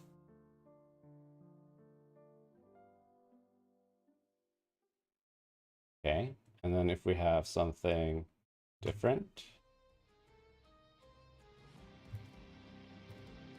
Okay. So we still have ready and loaded firing separately. Ready, loaded. So if I clear this, for example, no. Okay, fair enough. We'll do that. So ready is here. We're generating a thumbnail. Current puzzle is undefined. Does that mean the thumbnail? The thumbnail message doesn't get generated. So if we're going here, current puzzle is undefined. Do we just get stuck on this? Oh, it kind of waits till after the message, after the puzzle is loaded. All right, so updated screenshot seems to be smart enough to already wait for it to get loaded. So here, current puzzle is nothing. So if I do this, current puzzle 1, and then current puzzle 2, I'm guessing at 2, current puzzle is something. So if I do this, right, and I put that there, current puzzle 1 is not nothing. Okay. Current puzzle 1 is undefined. Current puzzle 2 isn't undefined. So I'm guessing update screenshot is already smart enough to do that right. Okay. So now we need to also handle the messages more cleanly on this side.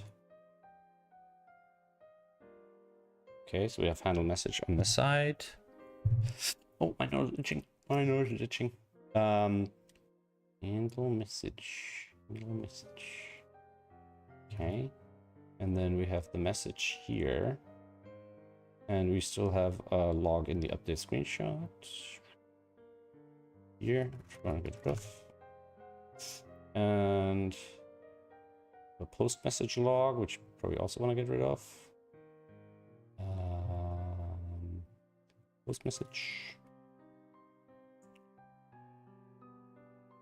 Right. Now we just have update thumb ID, message received on this end, and which frame it's coming from. So we have a loaded, ready, and thumb message. Okay. There we go. And now we can go back to actually loading that into the image. which for some reason I've removed. So on this, we want to do that.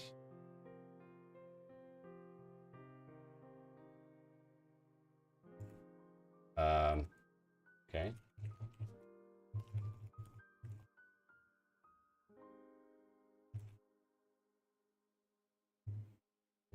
What's going on here?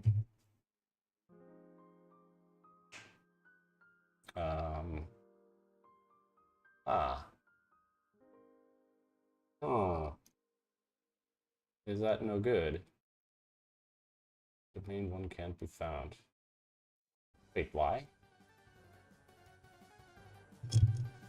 Alright. Why is that not working now? Wasn't that already working before?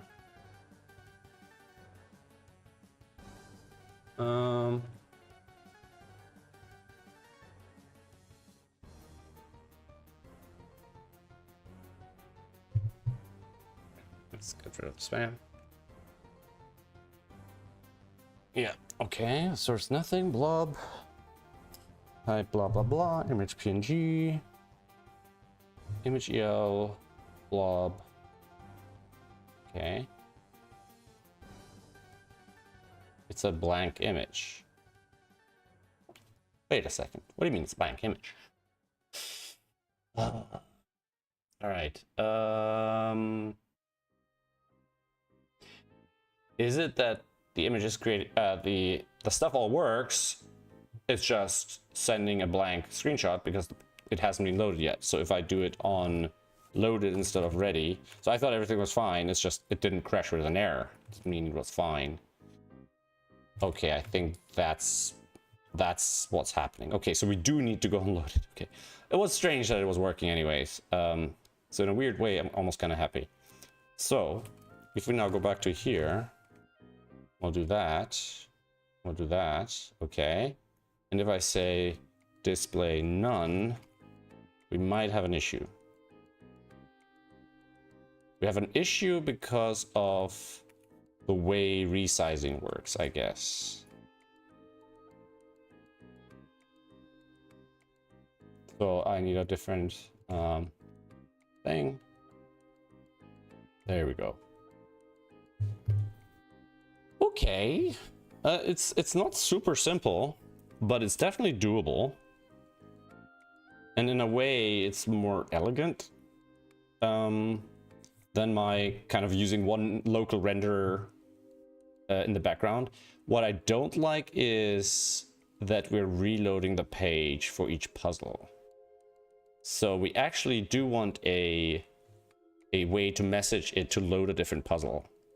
But I'm also feeling like I'm kind of going down a rabbit hole. Like I feel like I need to organize that first. Like I need to figure out, okay, what are the messaging commands that I want to support and need. So for example, if I say test 8 load puzzle, right, and then we'll do 8 load puzzle, and I'll just, I don't know, grab a random one, and then we'll just say short ID was that. So now I want to do a load puzzle command, and then I need to make the load puzzle command work under here.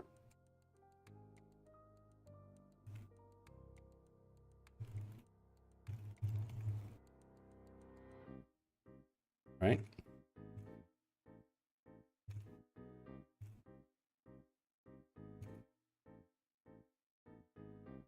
So we'll do that. Load puzzle. And I guess we'll look at something like endless puzzles, where we're definitely loading different puzzles. Endless. Here we go. So again, ready, render puzzles, load puzzle. Load puzzle data, short ID, puzzle data, puzzles push. Load puzzle data. There's puzzle data. Okay. Current puzzle. Current puzzle ID. Okay, so basically want to do something like that.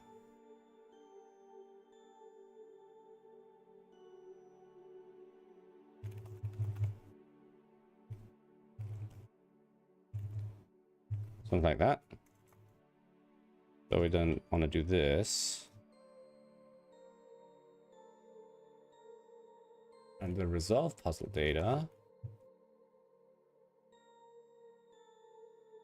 comes from the puzzle loader.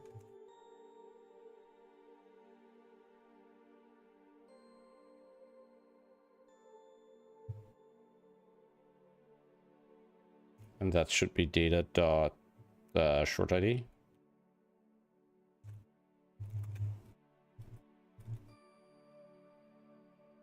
Something like that. So I do this, and then I click load puzzle. It loads that puzzle. Overload resolution failed.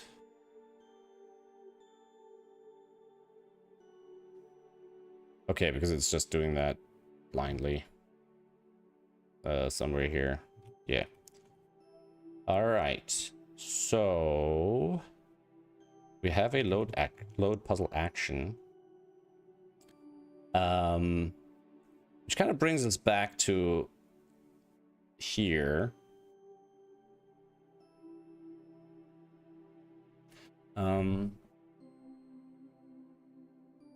Basically what I could do now is let me put this in here for a sec. We could go back to a fixed SRC here of the SCF puzzle or blank stand-in puzzle, right? And then instead of doing this,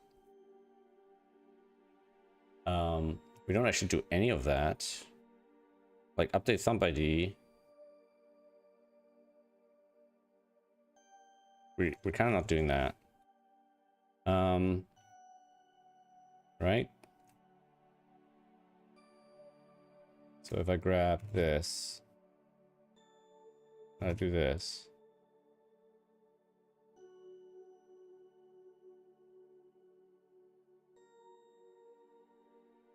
And we basically want to send this message instead.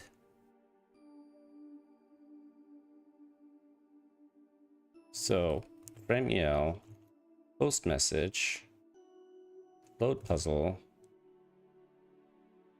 short ID is puzzle ID.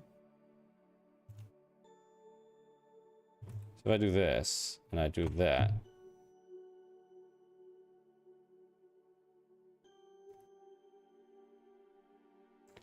we're getting the events eventually.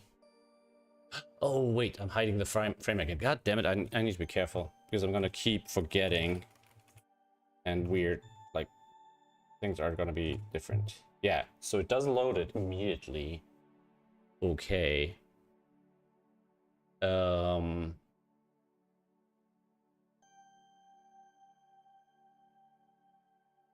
So do this. Load puzzle.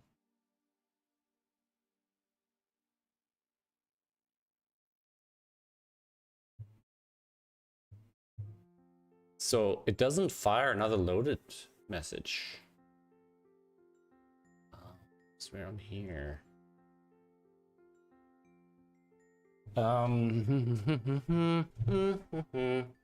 Handle on, puzzle on, off, handle loaded. We do like it's a one-off. So we're kind of back to the init messaging kind of thing, right?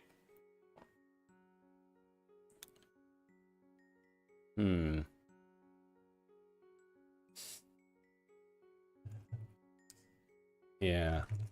I think this is kind of the right mechanism. but I need to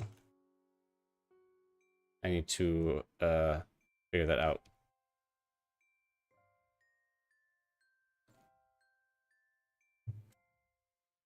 So if I do this now, puzzle is not defined. 491 puzzle. Sure.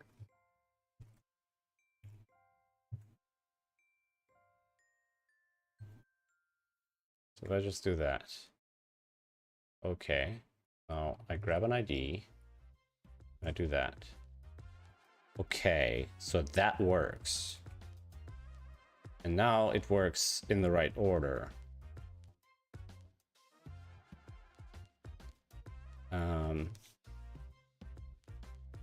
So we're kind of doing this. I can do this, I can do that, I can do that. And now if I do this, or if I load a different one, it's just changing it. It's not, so it's quite quick. I mean, if I now would convert this to using a single iframe, it would also kind of almost work the same way, but I'd have to manage excuse me, parallelism on the windowing side. But you could wrap that up. You could handle that. You could do a queue and wait till they're finished and all this stuff. But this kind of works. I mean, you don't want to do a big page with a million of these because Sudoku Pad is relatively heavy for a website, right? Like, that's a couple of megabytes, right? And if we have a bunch more, it'll be more. What I can do is, so if I hide these, let's say, we're gonna do that, and we'll do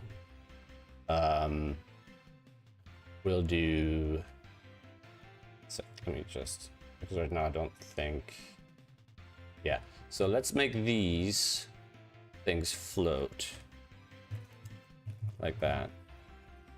If I do that, oh. I do this.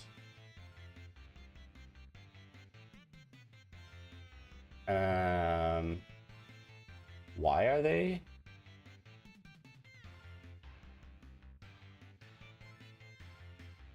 I have a feeling. I'm not the only one. I have a feeling I gotta scroll. No. Okay. So the other thing, the mobile mode here is messing with my head. Okay, so I should be able to do something like 4 0 20. Like, we'll just do that. 20. Right, but ooh. Insufficient resources. I have not seen that error before. Holy moly. What the?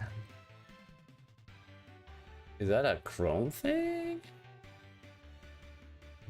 But affecting you. Chrome can handle a very large number of requests in a short period of time. Holy moly. Okay. I guess because each of them has so many requests. 0 is smaller than 9. Is that 9?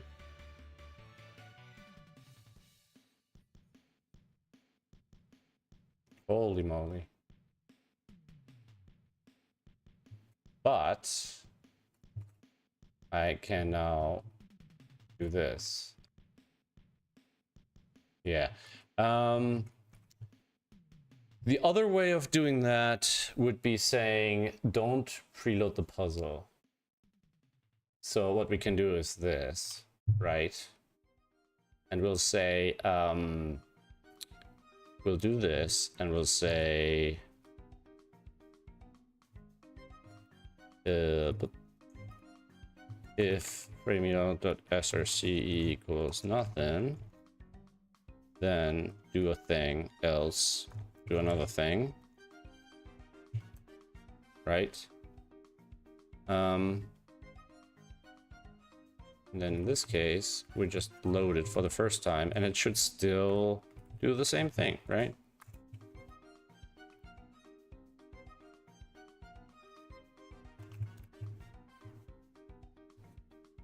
So if I do it this way, we can do these, and then they just load one at a time. No.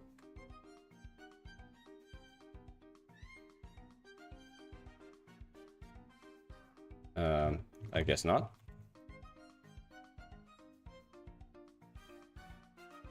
Hey, Dead Road, how are you doing? Yeah, I mean, I use them in all sorts of places, and other systems will start using them as well. And there's always been a bit of a problem because I don't have a collection of thumbnails on a server somewhere, which in the future I want to have. And it's been kind of confusing and hard to use. And I figured if I can make this sort of system work, it'll be a lot easier for third-party sites to kind of utilize. And this will be a test case. I don't think this is ideal. But I can use it for this project, and if it works out well, maybe I can use it for other things in the future. All right, so we should get frame element source 1, frame element source 2. What?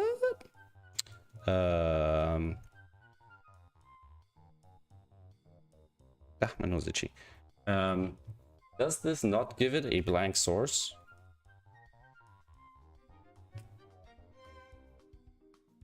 Frame EL source.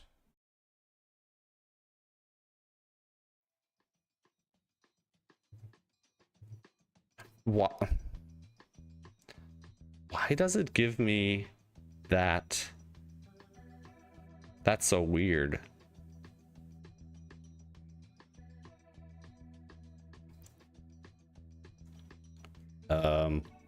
The frick? I haven't loaded anything in there. Does it not at this point? Maybe it doesn't even have a content window?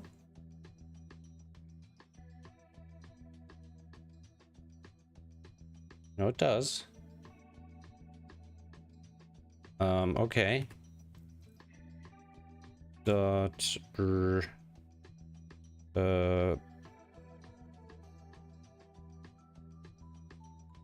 layout dot test. Yeah.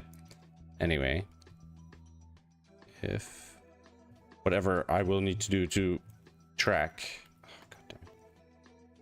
to track that this is not ready yet or hasn't been initialized.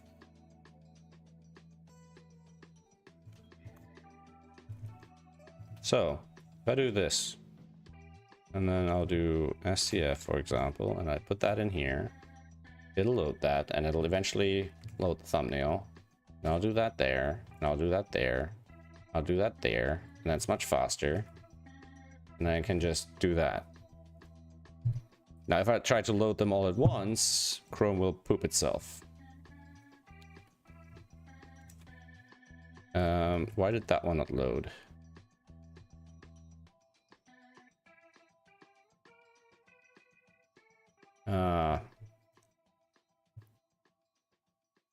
So let's do that again.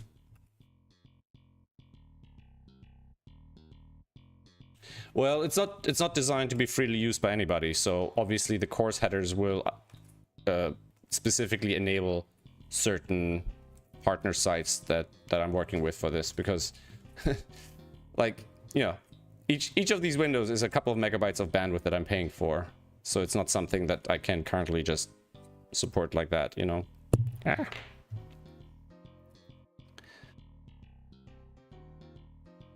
But there aren't that many sites that directly interact with Sudoku Pad, so I don't think that's a big problem.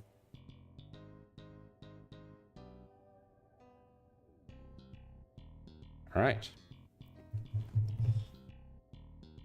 Yeah, and these are just image tags, so obviously they're local to the to this site, so they can do with those images as they please. All right, not bad, not bad. I'm wondering if because of the resource issue, I'm not still better off using a single renderer, or like 3 in a batch. I don't know. I don't know.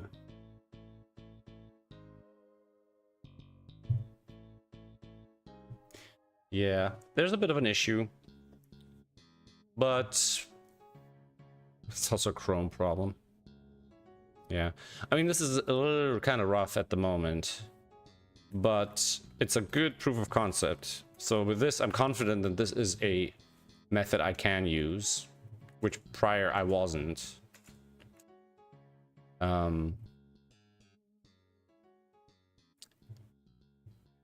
And the other nice thing is that it can use all the features of the screenshot tool. So we can have SVGs, we can have different resolutions, we can have all that sort of thing.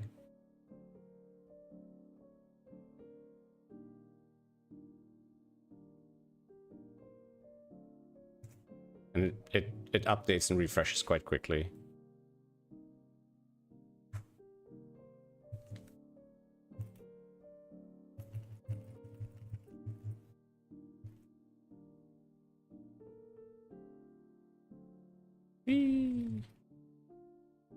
In fact, I might switch to this system for my own importer thumbnails for these things. Because currently I have like a refresh button and it reloads the whole thing. And with this, it's very quick.